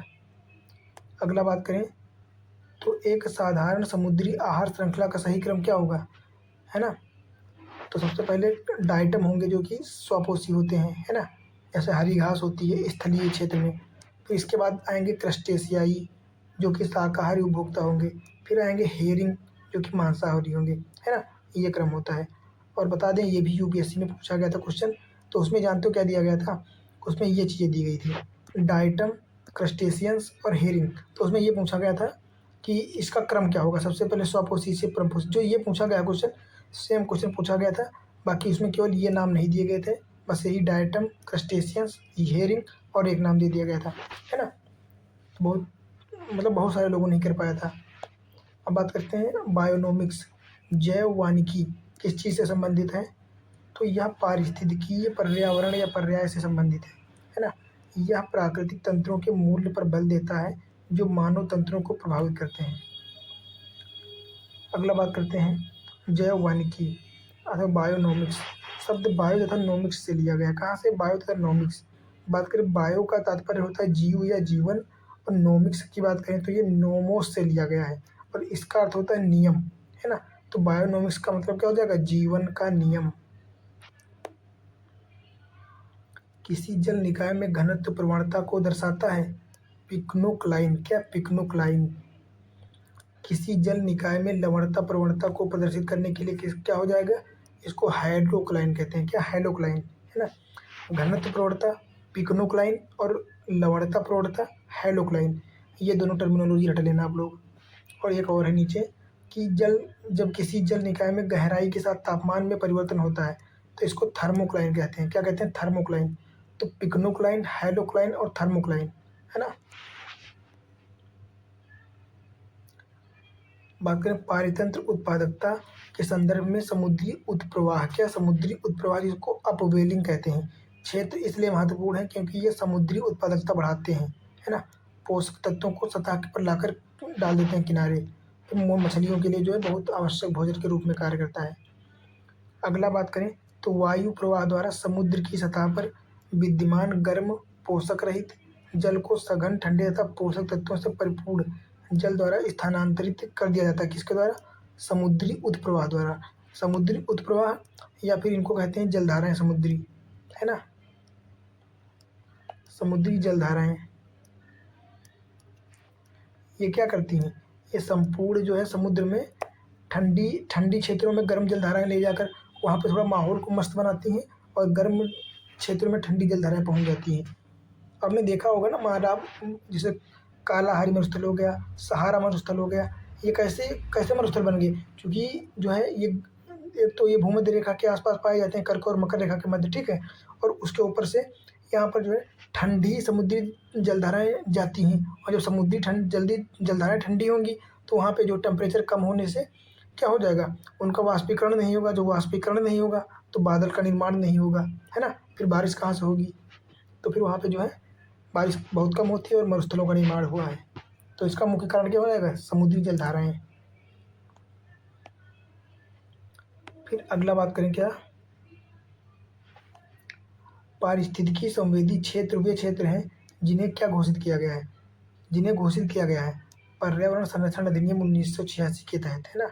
उनको क्या कहते हैं? इनको इको सेंसिटिव जोन कहते हैं। क्या कहते हैं? ESZ, है ना। ESZ, eco sensitive zone. इसके लिए जो है कितना 10 किलोमीटर रेंज का जो है बनाया गया है तो हालांकि 1 किलोमीटर ही, पर जो है विशेष स्थितियों में इसको बढ़ाया जा सकता है 10 किलोमीटर तक। फिर बात करें पारिस्थितिक संवेदी क्षेत्रों में कृषि को छोड़कर सभी मानव क्रियाओं का निषेध नहीं है, बल्कि कुछ पर प्रतिबंध लगाया गया है और कुछ को जो है विनियमित किया जाता है ना। सरकार से पूछ के वहाँ पे कुछ प्रक्रियाएं करी जा सकती हैं, जैसे शोधन हो गया किसी चीज़ पर, या फोटोग्राफी हो गया, है ना, या फिर कोई डॉक्यूमेंट्री शूट करना हो गया, तो ये चीज़ें करी जा सकती हैं। पर उसके लिए आपको जो है बोर्ड से अब परमिशन लेनी होगी, फिर कर सकते हो। अगला बात करें तो घास स्थलों में वृक्ष पारिस्थितिकी अनुक्रमण के अंश के रूप में जिस कारण घासों को प्रतिस्थापित नहीं करते हैं उसको क्या कहते हैं? तो जल की सीमाओं एवं आग के कारण। कौन सा? जल की सीमाएं एवं आग के कारण। ये सारे क्वेश्चन PCS में तो पूछे ही गए हैं, साथ में UPSC के पूछे गए क्वेश्चन हैं। बात करें भौतिक वातावरण में किसी समुदाय का समय के साथ रूपांतरण क्या कहलाता है? इसको कहते हैं पारिस्थितिक अनुक्रमण, है ना, पारिस्थितिक अनुक्रमण। अगला बात करें जैविक अनुक्रमण की प्रस्थाओं का सही क्रम क्या होगा? तो सबसे पहले नग्नीकरण होगा। क्या? नग्नीकरण, फिर प्रवास, फिर आस्थापन, फिर प्रतिक्रिया और फिर स्थिरीकरण। इसका क्रम ऐसे होगा। सबसे पहले क्या होगा? नग्नीकरण। नग्नीकरण मतलब एक ऐसी स्थिति जब ना ही पेड़ पौधे कुछ भी नहीं होगा, मतलब पृथ्वी समझ लो बनी ही है जस्ट, तो वहाँ पे क्या होंगे, फिर वहाँ पे सबसे पहले पत्थर होंगे, चट्टानें होंगी, है ना, जो कि नग्न अवस्था में पड़ी होंगी। फिर इसके बाद क्या होगा, फिर इसके बाद जो है धीरे धीरे यहाँ पे छोटे छोटे काई, फिर उसके बाद छोटी छोटी घास फूस जमेगी, है ना, फिर वहाँ पे जो है थोड़ा थोड़ा जीव जंतुओं का प्रवास स्टार्ट होगा। और इसके बाद जो है स्थापन की आएगी, तो वहाँ पे कुछ लोग जो है रहना स्टार्ट कर देंगे, है ना, रहना स्टार्ट करेंगे। और इसके बाद जो वो अपनी प्रतिक्रिया देना स्टार्ट करेंगे, प्रतिक्रिया का मतलब वहाँ पे कृषि करेंगे, है ना, और अपने वायुमंडल को बनाए रखने के लिए सतत विकास की संबंधित प्रक्रियाएं करेंगे, अन्य चीज़ें करेंगे, और फिर क्या हो जाएंगे, वहाँ पे स्थायी बन जाएंगे, है ना, जो कि एक लास्ट स्टेज होगी, है ना, तो ये स्थिरीकृत हो जाएंगे। तो इस प्रकार जो है बनता है क्या, पारिस्थितिक अनुक्रमण की प्रक्रिया। अगला प्रश्न क्या है कि 1916 में पौधों की विभिन्न प्रजातियों का अध्ययन किया गया था, जिसको क्या सक्सेशन की सर्वमान्य परिभाषा किसने दी थी, तो एफ क्लीमेंट ने दी। किसने, एफ क्लीमेंट ने। अगला बात करें, वह प्राकृतिक विधि जिसके अंतर्गत एक ही निहित तथा निश्चित स्थान पर एक विशेष समूह दूसरे समूह द्वारा प्रतिस्थापित हो जाता है, तो इसको क्या कहते हैं, इसको अनुक्रमण कहते हैं, है ना, सक्सेशन कहते हैं। क्या कहते हैं, सक्सेशन, अनुक्रमण। फिर अब हम लोग बात करेंगे क्या है कि, अब हम लोग बात करेंगे जैव विविधता की। क्या है कि जैव विविधता। तो जैव तो जैव विविधता से संबंधित पहला प्रश्न क्या हो जाएगा कि राष्ट्रीय उद्यानों, है ना, राष्ट्रीय उद्यानों में आनुवंशिक विविधता का रख रखाव कैसे किया जाता है, तो इन सीटू संरक्षण द्वारा। कैसे, इन सीटू संरक्षण द्वारा। तो राष्ट्रीय जो वन उद्यान होते हैं ये इन सीटू होते हैं। बात करें एक्स सीटू, है ना, तो एक्स सीटू मतलब बाह्य संरक्षण, तो उसमें जैसे चिड़ियाघर हो गए, है ना, बाहर सफारी बना दिए गए, उन वो सब होते हैं एक्स सीटू में। अगला बात करें तो ट्रैफिक मिशन यह सुनिश्चित करता है कि वन्य पादपों और जंतुओं के व्यापार से खतरा न हो। किसका, प्रकृति के संरक्षण को, है ना, प्रकृति के संरक्षण को जो है किसी प्रकार का कोई नुकसान ना हो। फिर बात करें ट्रैफिक की स्थापना 1976 में हुई थी। कब, 1976। और किसके द्वारा, तो WWF एवं IUCN, है ना, WWF मतलब वर्ल्ड वाइड फेडरेशन, और हो जाएगा international union conservation of nature, है ना, इन दोनों संस्थाओं के माध्यम से जो है किया गया था। अगला बात करें, जैव विविधता को इस प्रकार परिभाषित किया गया है। किस प्रकार, किसी पर्यावरण में विभिन्न प्रजातियों की श्रेणी, है ना। अगला प्रश्न क्या हो जाएगा कि जैव विविधता अल्फा, बीटा, गामा नामक श्रेणियों में विभाजित की जाती है। यह विभाजन जो है कब किया गया था, तो 1972 में किया गया था। और किसके द्वारा किया गया था, तो विटेकर। किसके द्वारा, विटेकर के द्वारा। तो ये प्रश्न याद रखना कि जैव विविधता का अल्फा, बीटा और गामा में विभाजन विटेकर के द्वारा 1972 में किया गया था। अगला प्रश्न है कि जैव विविधता का अर्थ क्या होता है, तो जैव विविधता का अर्थ होता है कि एक निर्धारित क्षेत्र में विभिन्न प्रकार के पादप एवं जंतुओं का होना, स्थापित करना है, स्थापित होना, है ना, निवास करना, जैव विविधता कहलाता है। मतलब जितने ही प्रकार की प्रजातियां होंगी जीव जंतुओं की, उतनी ही उस क्षेत्र की जैव विविधता कहलाएगी। बात करें जैव विविधता का सबसे महत्वपूर्ण पहलू क्या है, तो हो जाएगा पारिस्थितिक तंत्र का निर्वहन, है ना, पारिस्थितिक तंत्र का निर्वहन। अगला बात करें आनुवंशिक जाति समुदाय व पारितंत्र के स्तर पर विभिन्न प्रकार के कार्य करके पारिस्थितिक तंत्र का निर्वहन करती है जैव विविधता। कौन, जैव विविधता। अगला प्रश्न की बात करें तो जैव विविधता के नाश का कारण क्या हो जाएगा, तो इसमें हो जाएगा जीवों के प्राकृतिक आवास की कमी, है ना, मतलब जीवों के प्राकृतिक आवास का ह्रास या कमी, फिर पर्यावरणीय प्रदूषण एवं वनों का नाश, है ना, ये चीज़ें हो जाएंगी। और सबसे इम्पोर्टेंस की बात करें तो ये हो जाएगा प्राकृतिक आवास की कमी। अगला बात करें जैव विविधता के ह्रास का मुख्य कारण क्या है, तो प्राकृतिक आवासीय विनाश। ये कम से कम 10 बार रिपीट हुआ UPPCS और RO में, कम से कम 10 बार, इससे ज़्यादा ही, है ना। अगला होगा प्राकृतिक संसाधनों के दोहन तथा औद्योगिक उत्पादन एवं नगरीकरण को बढ़ावा देने के उद्देश्य से प्राकृतिक वास का विनाश किया जा रहा है, जो सर्वाधिक महत्वपूर्ण कारक है काहे का, जैव विविधता के ह्रास के लिए, है ना। फिर बात करें जैव विविधता के ह्रास के लिए सर्वाधिक महत्वपूर्ण क्या है, तो प्राकृतिक वनों का प्राकृतिक वास का निवास, जो कि सबसे ज़्यादा जो है जैव विविधता के खतरे या पतन को बढ़ावा देता है। कौन? प्राकृतिक वास का विनाश। मतलब जब जानवरों और जीव जंतुओं के रहने का स्थान ही खत्म हो जाएगा, है ना, उनका घर ही टूट जाएगा, तो कहाँ रहेंगे? तो उनका हाथ जैव विविधता की कमी तो जाहिर सी बात आएगी ही, है ना। अगला बात करें, जैव विविधता के कम होने का मुख्य कारण, सेम टू सेम वही बहुत बार रिपीट हुए हैं क्वेश्चन। बात करें संयुक्त राष्ट्र संघ द्वारा जैव विविधता दिवस मनाया जाता है, तो ये 22 मई हो जाएगा। कब? 22 मई। तो जैव विविधता दिवस 22 मई को मनाया जाता है ना। बात करें भौगोलिक क्षेत्र में जैव विविधता के लिए संकट हो सकते हैं, क्या हो सकते हैं? एक तो ग्लोबल वार्मिंग या वैश्विक तापन, आवास का विखंडन, विदेशी जातियों का संक्रमण, ये तीनों ही जैव विविधता की कमी के लिए जो है उत्तरदायी होते हैं। अगला बात करें जैव विविधता के लिए बड़ा खतरा और कौन सी चीज़ें हो जाएंगी? तो प्राकृतिक आवासों और वनस्पति का विनाश तथा झूम खेती। क्योंकि झूम खेती में क्या करते हैं? झूम खेती में पहले तो जंगल में आग लगा देते हैं, ठीक है, फिर वहाँ पे जो है फिर खेती करते हैं, और फिर जब वहाँ पे उत्पादकता कम हो जाती है फिर आगे क्षेत्र में आग लगा देते हैं, तो इससे जैव विविधता का नुकसान ही तो होता जा रहा है। फिर बात करें देश के पूर्वी और उत्तर पूर्वी हिस्सों में यह खेती प्रचलित है जो कि अवैज्ञानिक है, तो झूम खेती हो जाएगी। कौन सी? झूम खेती। अगला बात करें जैव विविधता हॉटस्पॉट स्थलों में शामिल है, कौन सा हम शामिल है? ये हो जाएगा पूर्वी हिमालय, है ना। कौन कौन से? पूर्वी हिमालय। अगर भारतीय क्षेत्र की बात करें तो भारतीय क्षेत्र में जो है 4 प्रकार के हॉटस्पॉट पाए जाते हैं। कितने? 4 प्रकार के हॉटस्पॉट क्षेत्र पाए जाते हैं। एक तो हिमालय हो गया, जो कि पूर्वी हिमालय, है ना। इसके बाद जो है पश्चिम घाट, जानते होंगे कि महाराष्ट्र, केरल, कर्नाटक पश्चिमी घाट हो जाएगा। इसके अलावा बात करें तो सुंडा लैंड हो जाएगा, क्या? सुंडा लैंड। और एक हो जाएगा भारत म्यांमार के आसपास की सीमा क्षेत्र, है ना। तो ये 4 हॉटस्पॉट भारत से संबंधित हैं। अगला बात करें भारत में जैव विविधता के ताप स्थल हॉट स्पॉट कौन कौन से हो जाएंगे? तो पूर्वी हिमालय और पश्चिमी घाट हो जाएंगे। कौन कौन से? पूर्वी हिमालय और पश्चिमी घाट।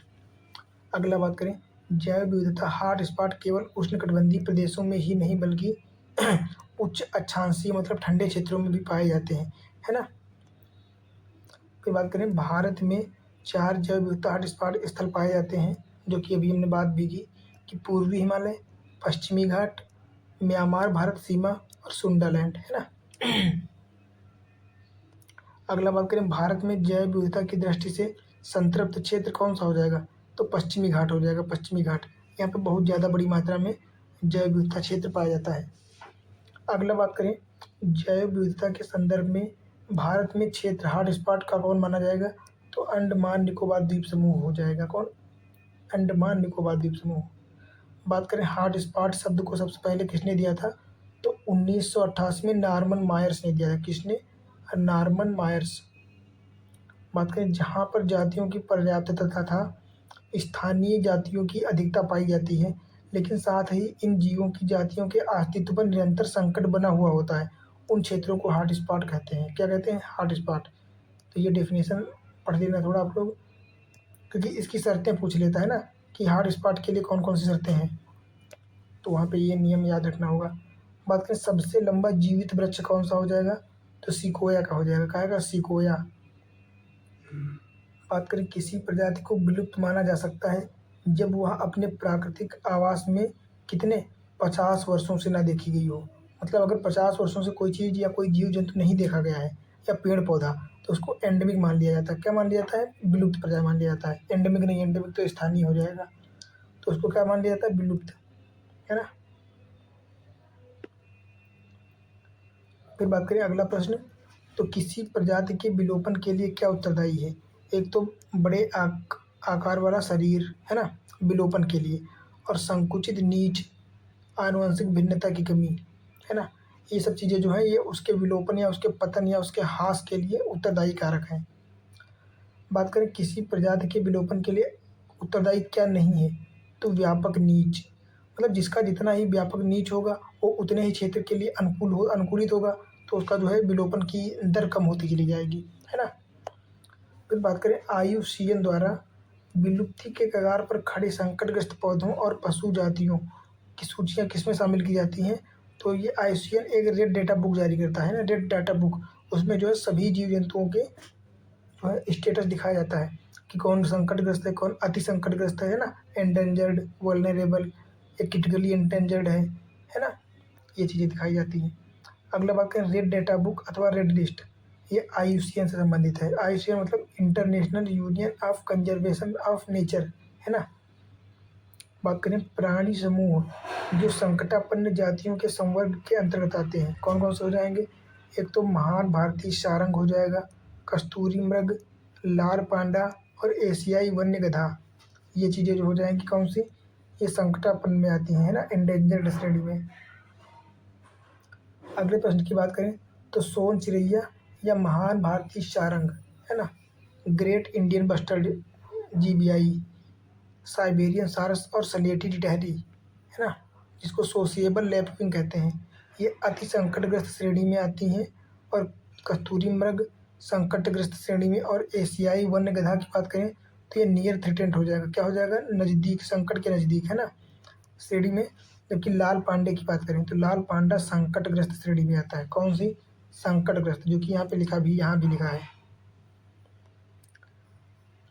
अगला बात करें golden oriole, great Indian bustard, Indian fantail और पिजियन तथा इंडियन सनबर्ड, ये भारतीय पक्षियों में सबसे अत्यधिक संकटापन्न कौन सी हो जाएगी, तो राजस्थान क्षेत्र में पाई जाने वाली ग्रेट इंडियन बस्टर्ड हो जाएगी। बात करें यद्यपि भारत की जनसंख्या तीव्र गति से बढ़ रही है, किंतु पक्षियों की संख्या तेजी से घट रही है, क्योंकि क्यों, क्योंकि पक्षियों के वास स्थान पर बड़े पैमाने पर कटौती हुई है ना। क्योंकि जहाँ पर पहले दलदली क्षेत्र थे, है ना, जिसको क्या कहते हैं, आर्द्र भूमि, तो वहाँ पे अब लोग मिट्टी पाट पाट के जो है खेत बना रहे हैं या बिल्डिंगें तैयार कर रहे हैं, और जिनकी वजह से जो है वहाँ की क्षेत्रीय वल्नरेबिलिटी जो है और ज़्यादा बढ़ती चली जाती है ना।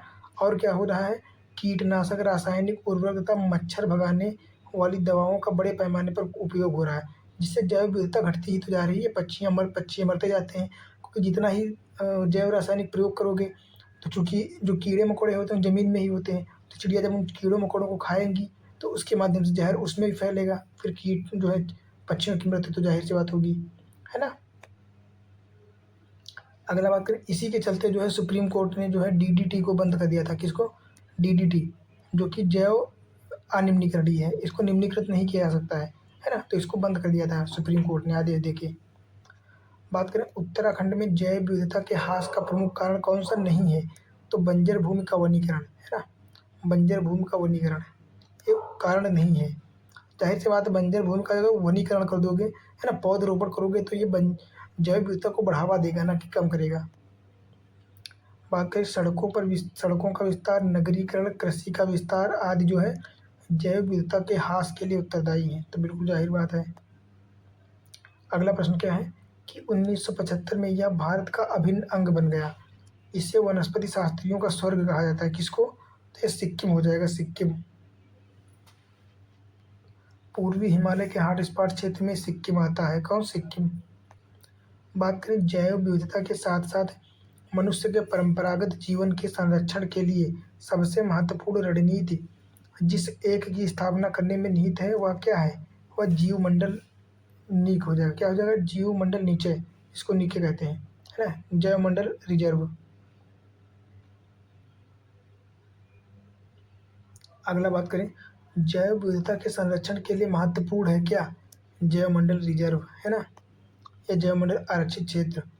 बात करें वह स्थल जो वनस्पति संरक्षण हेतु स्वस्थानीय नहीं संबंधित है, तो वनस्पतिक उद्यान हो जाएंगे, है ना, जो कि कृत्रिम रूप से बनाए जाते हैं, तो ये इन सीटू में नहीं आते हैं, ये एक्स सीटू में आते हैं, काहे में, एक्स सीटू से संबंधित होते हैं, है ना। अगला बात करें क्रायो बैंक, एक्स सीटू संरक्षण के लिए जो गैस सामान्यतः प्रयोग की जाती है तो नाइट्रोजन हो जाएगी, क्योंकि नाइट्रोजन गैस इतनी ठंडी होती है कि किसी भी चीज़ को जो है क्रायो बैंक में जिस चीज़ को रखा जाता है उसको एकदम उसके अंदर प्रतिक्रिया को एकदम बंद कर देता है, जैसे शून्य नहीं होता वैसे कर देता है, तो क्या हो जाता है, तो उसकी स्थिति जो है यथा स्थिति लास्ट तक बनी रहती है, जब तक चाहे तब तक बनाए रखा जा सकता है। अगला प्रश्न की बात करें तो वनस्पतियों एवं जानवरों की विलुप्तप्राय प्रजातियों का संरक्षण उनके प्राकृतिक आवास से पृथक, जिसको एक्स सीटू संरक्षण कहते हैं, इसको कहते हैं बाह्य स्थानीय संरक्षण, है ना। सर्वाधिक जैव विविधता कहाँ पाई जाती है? तो उष्णकटिबंधीय वर्षावन। कहाँ पे? उष्णकटिबंधीय वर्षावन। बात करें उष्णकटिबंधीय वर्षावनों का विस्तार दोनों गोलार्धों में 10 डिग्री के मध्य पाया जाता है। कहाँ पर? 10 डिग्री के मध्य, है ना। इन क्षेत्रों में पादप तथा प्राणियों के विकास तथा वृद्धि के लिए अनुकूलतम दशाएं पाई जाती हैं, क्योंकि इसमें वर्षा वर्ष भर होती है, जो कि उच्च वर्षा और तापमान की आवश्यकता होती है।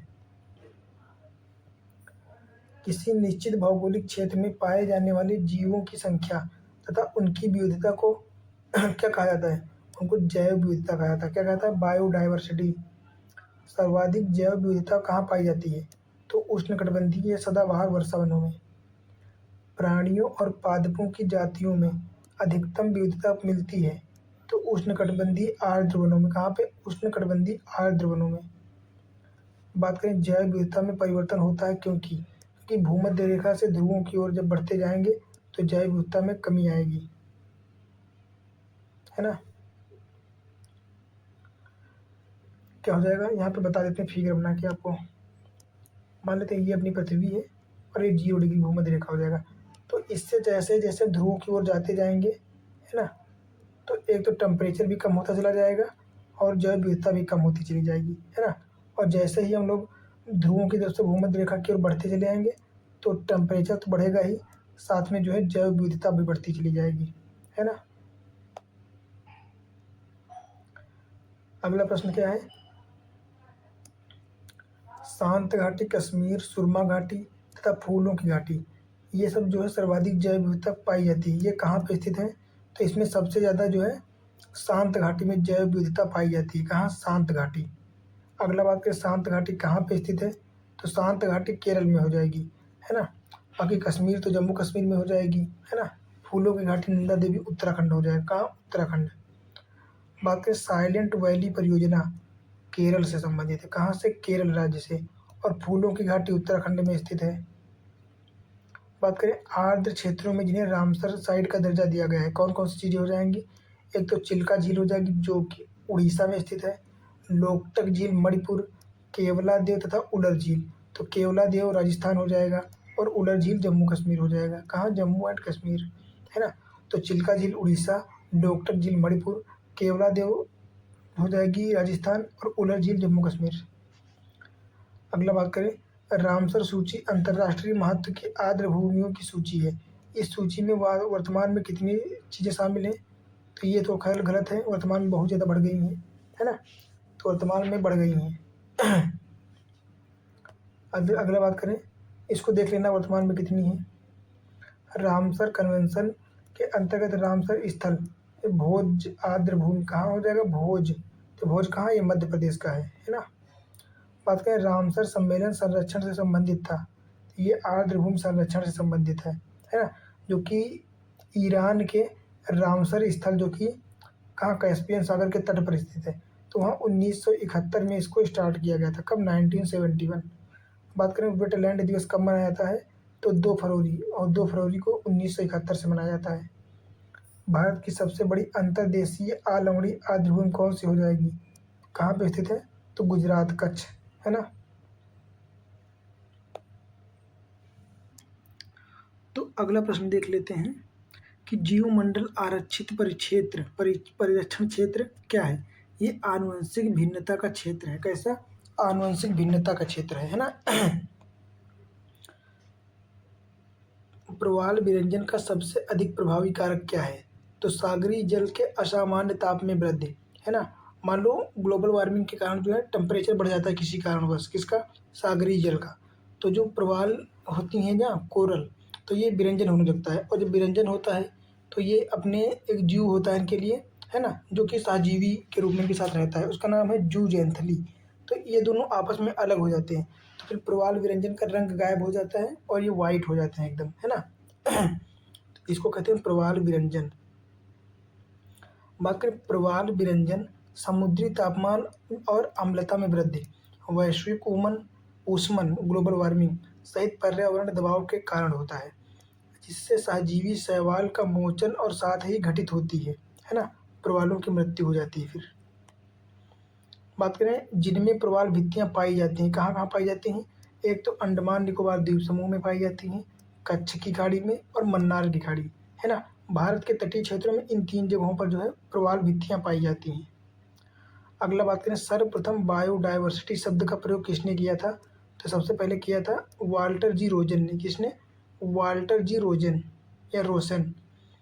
फिर बात करें, जैव विविधता जिन माध्यमों द्वारा मानव अस्तित्व का आधार बनी हुई है, कौन कौन से हो जाएंगे? एक तो मृदा निर्माण, मृदा अपरदन की रोकथाम, अपशिष्ट का पुनः चक्रण और सस्य परागण, इनके द्वारा जो है जैव विविधता बनी हुई है अभी तक।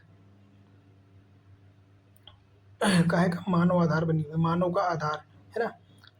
बात करें संयुक्त राष्ट्र संघ 2011 से 2020 के लिए किस चीज़ का? इसको जैव विविधता दशक कहते हैं। 2011 से 2020 दशक को जैव विविधता दशक के रूप में घोषित किया गया था। किसने घोषित किया था? तो यूएनओ ने, यूनाइटेड नेशन ऑर्गेनाइजेशन, है ना, संयुक्त राष्ट्र संघ ने।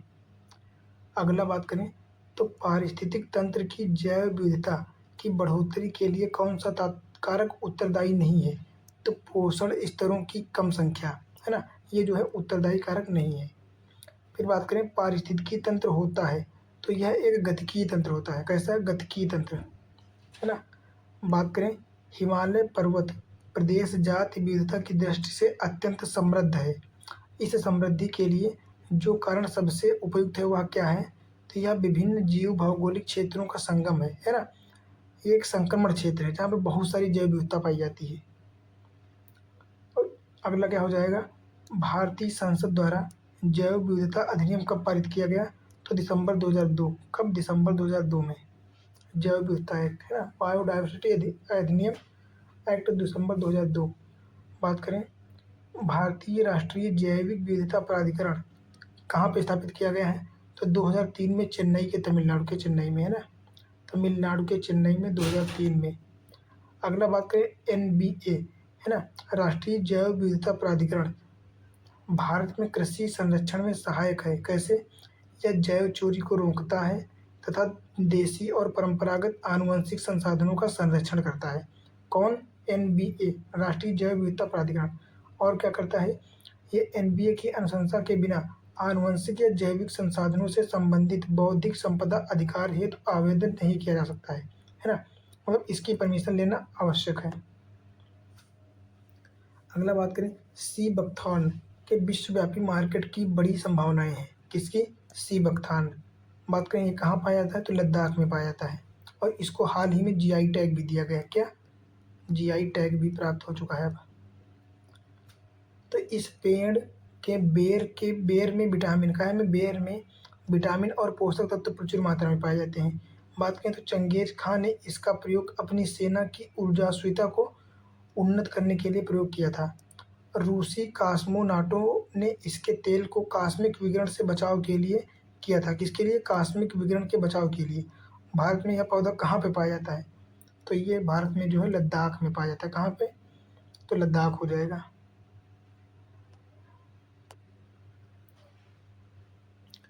अगला बात करें, भारत सरकार ने सी बकथार्न की खेती को प्रोत्साहित कर रही है और इसके पादप के महत्व क्या है कि यह मृदा क्षरण के नियंत्रण में बहुत सहायक है ना, और मरुस्थलीकरण को रोकता है। इसमें पोषकीय मान होता है और यह उच्च तुंगता वाले ठंडे क्षेत्रों में जीवित रहने के लिए भली भांति अनुकूलित है ना, इसलिए जो है इसका महत्व और भी ज़्यादा बढ़ जाता है। अगला बात करें तो भारत में लेह बेरी के नाम से लोकप्रिय एक पर्णपाती झाड़ी बकथार्न हो जाएगा। इसको लेह बेरी कहते हैं। क्या कहते हैं? लेह बेरी, है ना। ये गोंद के रूप में चिपकाने के लिए भी प्रयोग किया जाता है ना। इसको हम लोग गाँव में लेहबेर कहते हैं।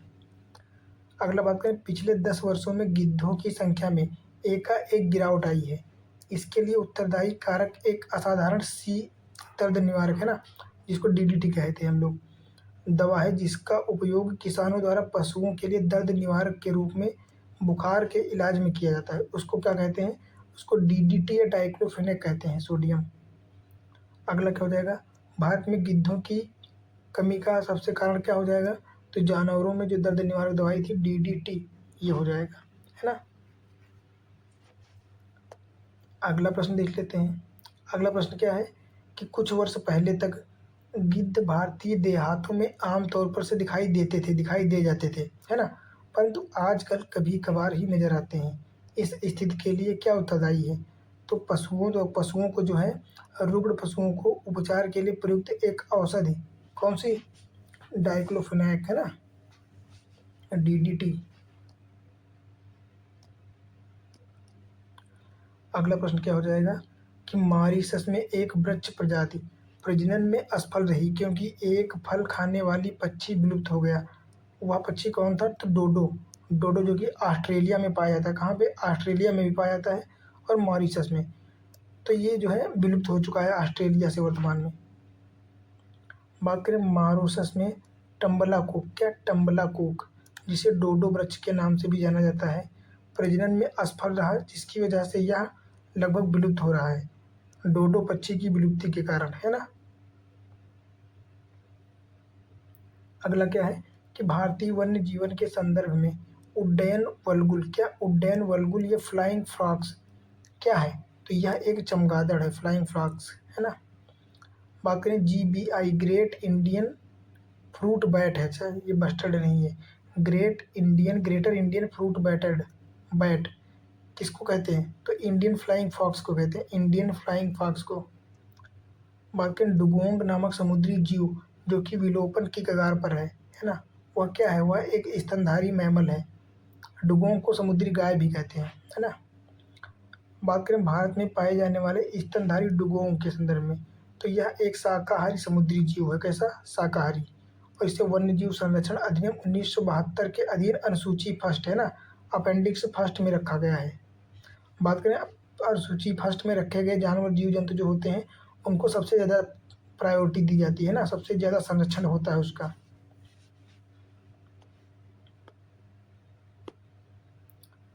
फिर बात करें, यह एक समुद्री स्तनधारी है और घास खाने में इनकी आदत के कारण इन्हें समुद्री गाय भी कहते हैं। तो क्या हो जाएगा? डुगोंग। अगला प्रश्न, जिन तीन मानकों के आधार पर पश्चिमी घाट श्रीलंका एवं इंडो बर्मा क्षेत्रों को जैव विविधता प्रखर स्थल या हॉटस्पॉट क्षेत्र के रूप में मान्यता दी गई है, वो कौन कौन से हो जाएंगे? एक तो इनकी जाति बहुतायत होनी चाहिए, है ना, इसको क्या कहते हैं? Species richness. और स्थानिकता होनी चाहिए तथा आशंका होनी चाहिए या फिर उन पर संकट आ गया हो, है ना, संकट आया होना चाहिए। मतलब 70% से ज़्यादा जो है उनकी विविधता खत्म हो चुकी हो। फिर बात करें, बर्ड लाइफ इंटरनेशनल नामक संगठन के संदर्भ में कुछ पॉइंट दिए गए हैं। तो यह संरक्षण संगठनों की विश्वव्यापी भागीदारी है। यह महत्वपूर्ण पक्षी एवं जैव विविधता क्षेत्र, क्या? Important bird and biodiversity areas, है ना, के रूप में जो है निर्दिष्ट की गई है, क्योंकि इन स्थलों की पहचान करी गई है। फिर बात करें जैव विविधता हॉटस्पॉट की संकल्पना किसने दी है? तो नॉर्मन मायर ने दी। किसने? नॉर्मन मायर ने। बात करें जैव सुरक्षा पर कार्टाजेना उपसंधि, है ना, कार्टाजेना प्रोटोकॉल के पक्षकारों की प्रथम संबंधी मिनिस्ट्री ऑफ, क्या हो जाएगी? MOP, है ना, फरवरी 2004 के मध्य संपन्न हुई। कब? फरवरी 2004, जो कि मलेशिया की राजधानी कुआलालंपुर में। कहाँ पे? मलेशिया की राजधानी कुआलालंपुर में हुई थी। हालांकि इस प्रकार के क्वेश्चन अब नहीं पूछे जाएंगे क्योंकि अब COP जल्दी जो हुई है, कॉन्फ्रेंस ऑफ पार्टी, वहाँ से क्वेश्चन पूछे जाएंगे, है ना। बात करें, भारत ने जैव विविधता उपसंधि प्रोटोकॉल, जिसको जैव विविधता पर समझौते पर हस्ताक्षर किए, कब किए गए? तो 23 जनवरी 2001। कब? 23 जनवरी 2001। अगला बात करें, जैव सुरक्षा उपसंधि किस चीज़ से संबंधित है? तो आनुवंशिक रूपांतरित जीवों, है ना, GM जो जीव होते हैं उनसे संबंधित है। अगला बात करें, जैव सुरक्षा उपसंधि या जैव विविधता पर समझौते का सदस्य कौन सा नहीं है? तो USA इसका संबंधित नहीं है। USA ने इस पर हस्ताक्षर नहीं किए हैं और ना ही इसका सदस्य है। बात करें, बायो सेफ्टी का कार्टाजेना प्रोटोकॉल कार्यान्वित करता है, कौन करता है? तो पर्यावरण एवं वन मंत्रालय। बात करें, बलुई और लवणीय क्षेत्र एक भारतीय पशु जाति का प्राकृतिक आवास है। उस क्षेत्र में उस पशु के कोई परभक्षी नहीं है, किंतु आवास ध्वंस होने के कारण उसका अस्तित्व जो है खतरे में है। तो भारतीय वन्य गधा हो जाएगा, जो कि कहाँ पाया जाता है? राजस्थान वाले एरिया में, है ना। जैव विविधता पर संयुक्त राष्ट्र सम्मेलन के दलों का 10वां सम्मेलन कहाँ पे आयोजित किया गया था? तो नागोया, जापान हो जाएगा। बात करें जैव विविधता पर संयुक्त राष्ट्र सम्मेलन के दलों का 11वां सम्मेलन कहाँ हुआ था? तो ये हुआ था हैदराबाद, तेलंगाना, भारत। कहाँ पे? हैदराबाद, भारत, जो कि 2012 में हुआ था। बात करें UNREDD प्लस प्रोग्राम की समुचित अभिकल्पना और प्रभावी कार्यान्वयन महत्वपूर्ण रूप से योगदान दे सकते हैं। कहाँ पे दे सकते हैं योगदान? तो हो जाएगा जैव विविधता का संरक्षण करने में, वन्य पारिस्थितिकी समुत्थानशीलता में तथा गरीबी कम करने में, है ना।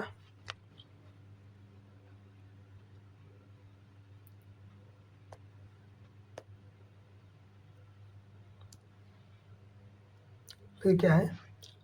दो महत्वपूर्ण नदियाँ जिनमें से एक का स्रोत झारखंड में है और दूसरी का स्रोत कहाँ पे हो जाएगा? उड़ीसा में, समुद्र में प्रवाह करने से पूर्व एक ऐसे स्थान पर संगम करती हैं, है ना, मिलती हैं, जो बंगाल की खाड़ी से कुछ दूर है। यह वन्य जीवन तथा जैव विविधता का प्रमुख स्थल है और सुरक्षित क्षेत्र है। तो वह कौन सा हो जाएगा? तो ये भितरकनिका राष्ट्रीय उद्यान हो जाएगा। कौन सा? भितरकनिका, उड़ीसा, है ना। अगला बात करें प्रकृति एवं प्राकृतिक संसाधनों के संरक्षण के लिए अंतर्राष्ट्रीय संघ, है ना, आयुसीएन तथा साइट्स। कौन कौन? आयुसीएन और साइट्स के संदर्भ में कौन सा कथन सही है? तो देख लेते हैं। आयुसीएन प्राकृतिक पर्यावरण के बेहतर प्रबंधन के लिए विश्व भर में हजारों क्षेत्र परियोजनाएं चलाता है। कौन? आयुसीएन। और साइट्स की बात करें तो यह उन राज्यों पर वैध रूप से आबद्धकारी या जो बाध्यकारी है जो इसमें शामिल हुए हैं, लेकिन यह कन्वेंशन राष्ट्रीय कानूनों या विधियों का स्थान नहीं लेता है।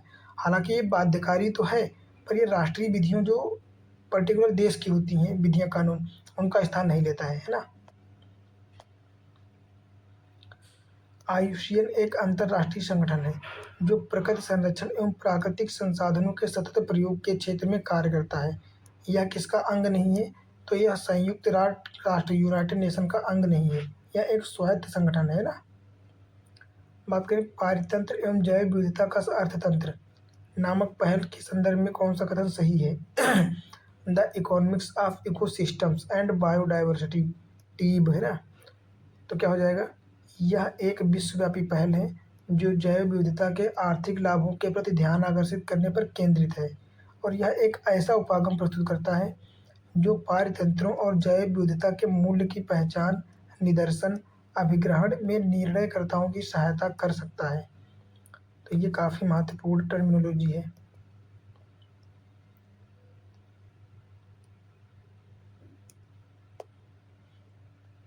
अगला बात करें टीब, है ना, संयुक्त राष्ट्र पर्यावरण कार्यक्रम के अंतर्गत कार्य करने वाली संस्था है। इसका कार्यालय कहाँ है? तो जेनेवा, स्विट्जरलैंड हो जाएगा। बात करें सिंह पुच्छी वानर, जिसको मकॉक कहते हैं, अपने प्राकृतिक आवास में कहाँ पे पाया जाता है?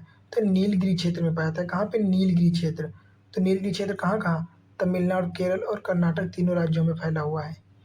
बात करें भारत में प्राकृतिक रूप से पाए जाते हैं काली गर्दन वाले सारस, है ना, इनको क्या कहते हैं? इनको कृष्णग्रीव सारस और उड़न गिलहरी जो कि कंदली तथा हिम तेंदुआ, ये सब जो है प्राकृतिक रूप से भारत में पाए जाते हैं। बात करें चीता को भारत से विलुप्त घोषित किया गया था कब? तो 1952, है ना, 1952 में इनको विलुप्त घोषित कर दिया गया था। अगला देख लेते हैं कि समुद्र तल से 3000 से 4500 मीटर की ऊंचाई पर पाया जाता है हिम तेंदुआ, है ना। हिम तेंदुआ कहाँ कहाँ पाया जाता है? तो उत्तराखंड, नेपाल, है ना, और उधर हो जाएगा हिमाचल प्रदेश, जम्मू कश्मीर, फिर इधर सिक्किम हो जाएगा, फिर इधर अरुणाचल प्रदेश, है ना। ये सब ठंडे क्षेत्रों में पाया जाएगा जहाँ पे बर्फीले क्षेत्र हैं। अगला बात करें तो जम्मू एवं कश्मीर राज्य पक्षी क्या हो जाएगा? काली गर्दन वाला सारस, है ना, काली गर्दन वाला सारस। बात करें भारत में सर्वाधिक उड़न गिलहरी कहाँ पे हैं? तो हिमालय के पर्वतीय क्षेत्रों में। कहाँ पे? हिमालय के पर्वतीय क्षेत्रों में। शीत निष्क्रियता की परिघटना का परीक्षण किया जा सकता है चमगादड़, भालू एवं रोडेंट में, है ना, कृंतकों में। सम टेम्परेट और शीघ्र शीत प्रधान क्षेत्रों में रहने वाले जीवों की उस निष्क्रिय तथा अवसन्न अवस्था को जिसमें वहाँ के अनेक प्राणी जाड़े की ऋतु बिताते हैं क्या कहलाता है? तो इसको कहते हैं शीत निष्क्रियता, हाइबरनेशन, है ना। ये ठंडी पर पड़े रहते हैं एक ही सिचुएशन में, जैसे बिल्कुल समझ लो मर गए हैं, पर जो है अपने अनुकूल समय आने पर बाहर निकल आते हैं, है ना, पहले के रूप में। गिलहरियाँ, छछूंदर, चूहे, मूसक ये आदि स्तनधारी प्राणी आते हैं, ये कृंतकों में आते हैं। कौन से? कृंतक गण में। फिर अगला बात करें, एक तो उच्चतर अक्षांशों की तुलना में जैव विविधता सामान्यतः अधिक होती है। कहाँ पे? निम्न अक्षांशों पे। जाहिर सी बात है, निम्न अक्षांशों पर टेम्परेचर ज़्यादा होगा, है ना, और वर्षा भी होती रहती है आराम से। फिर बात करें पर्वतीय प्रवणताओं में उच्चतर उन्नतांशों की तुलना में जैव विविधता सामान्यतः निम्न अक्षांशों में ज़्यादा होती है। कहाँ पे? निम्न अक्षांशों में। बात करें अंडमान और निकोबार द्वीप समूह में पाया जाता है, क्या पाया जाता है? लवण जल सागर। क्या? लवण जल मगर, घड़ियाल जिसको कहते हैं, क्या मगर पाया जाता, मगर, ये भी महत्वपूर्ण है।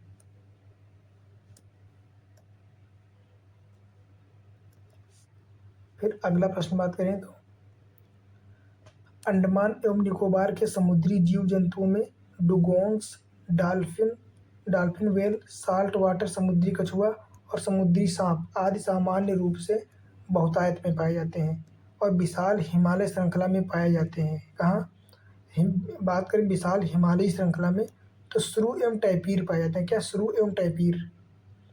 बात करें भारत के उत्तर पूर्व सघन वनों में क्या? तो स्लो लॉरिस पाए जाते हैं। क्या पाए जाते हैं? Slow loris. अगला बात करें तो वृक्षों पर रहने वाला वह स्तनधारी जिसका जूलॉजिकल नाम एलुरस फल्गेंस है, इसको रेड पांडा कहते हैं। क्या? Red panda. भारत में रेड पांडा का प्राकृतिक रूप से कहाँ पाया जाता है? तो उत्तर पूर्वी भारत में, है ना, उप हिमालयी क्षेत्रों, सिक्किम, अरुणाचल प्रदेश, इन क्षेत्रों में, है ना। बात करें यह ज्ञान के विकास और संग्रहण के लिए तथा व्यवहारिक अनुभव का बेहतर नीतियों हेतु पक्ष समर्थन करने के लिए क्षेत्र स्तर पर कार्य करता है। कौन? तो वेटलैंड इंटरनेशनल हो जाएगा। कौन? Wetland international. तो बात करें वेटलैंड्स इंटरनेशनल एक गैर सरकारी एवं गैर लाभकारी वैश्विक संगठन। कैसा? गैर लाभकारी एवं गैर सरकारी, जो आर्द्र भूमियों एवं उनके संसाधनों को बनाए रखने के लिए तथा उन्हें पुनः स्थापित करने हेतु कार्यरत है और इसका मुख्यालय कहाँ हो जाएगा? एम्स्टर्डम के नीदरलैंड में। कहाँ पे? नीदरलैंड, एम्स्टर्डम, है ना। फिर अगला बात करें तो भारत रामसर अभिसमय का एक पक्षकार है और उसने बहुत से क्षेत्रों को रामसर स्थल घोषित भी किया है। वह कथन जो इस अभिसमय के संदर्भ में सर्वोत्तम रूप से बताता है कि इन स्थलों का अनुरक्षण कैसे किया जाता है, तो क्या हो जाएगा? इन सभी स्थलों का पारिस्थितिकी तंत्र उपागम से संरक्षण किया जाए और साथ साथ उनके धारणीय उपयोग की अनुमति दी जाए, ये हो जाएगा शब्द, है ना। फिर अगला क्या है? भारत रामसर अभिसमय का एक पक्षकार है ना, और उनमें बहुत से क्षेत्रों को, सेम क्वेश्चन है तो इसका आंसर क्या हो जाएगा? ताकि इन स्थलों का पारिस्थितिक तंत्र उपागम से संरक्षण किया जाए और साथ साथ अनुमति दी जाए, तो उनके धारणीय सतत उपयोग के लिए, किसके? उनके सतत उपयोग के लिए। अगला क्या हो जाएगा? यदि अंतर्राष्ट्रीय महत्व की किसी आर्द्रभूमि को मॉन्ट्रियो रिकॉर्ड, कौन सा? मॉन्ट्रियल रिकॉर्ड में शामिल किया गया है तो क्या मतलब होगा? तो इसका मतलब होता है कि मानव हस्तक्षेप के परिणाम स्वरूप आर्द्रभूमि में पारिस्थितिक रूप से या तो परिवर्तन हो चुका है या फिर परिवर्तन हो रहा है या फिर आगे परिवर्तन होने की संभावना है ना, उनको मॉन्ट्रियल रिकॉर्ड में जो है शामिल कर लिया जाता है ताकि उनको बचाया जा सके, उनका संरक्षण किया जा सके, है ना। बात करें पारिस्थितिकीय निकाय के रूप में आर्द्र भूमि, बरसाती जमीन कौन कौन सी क्रियाएं करता है? तो पोषक पुनर्प्राप्ति एवं चक्रण हेतु पौधों द्वारा अवशोषण के माध्यम से भारी धातुओं को अवमुक्त करने हेतु तलछट रोककर नदियों की गादीकरण को कम करता है ना। अगला क्या हो जाएगा? जलीय तथा शुष्क स्थलीय पारिस्थितिकीय तंत्र के मध्य कौन सा क्षेत्र के मध्य के क्षेत्र को क्या कहते हैं?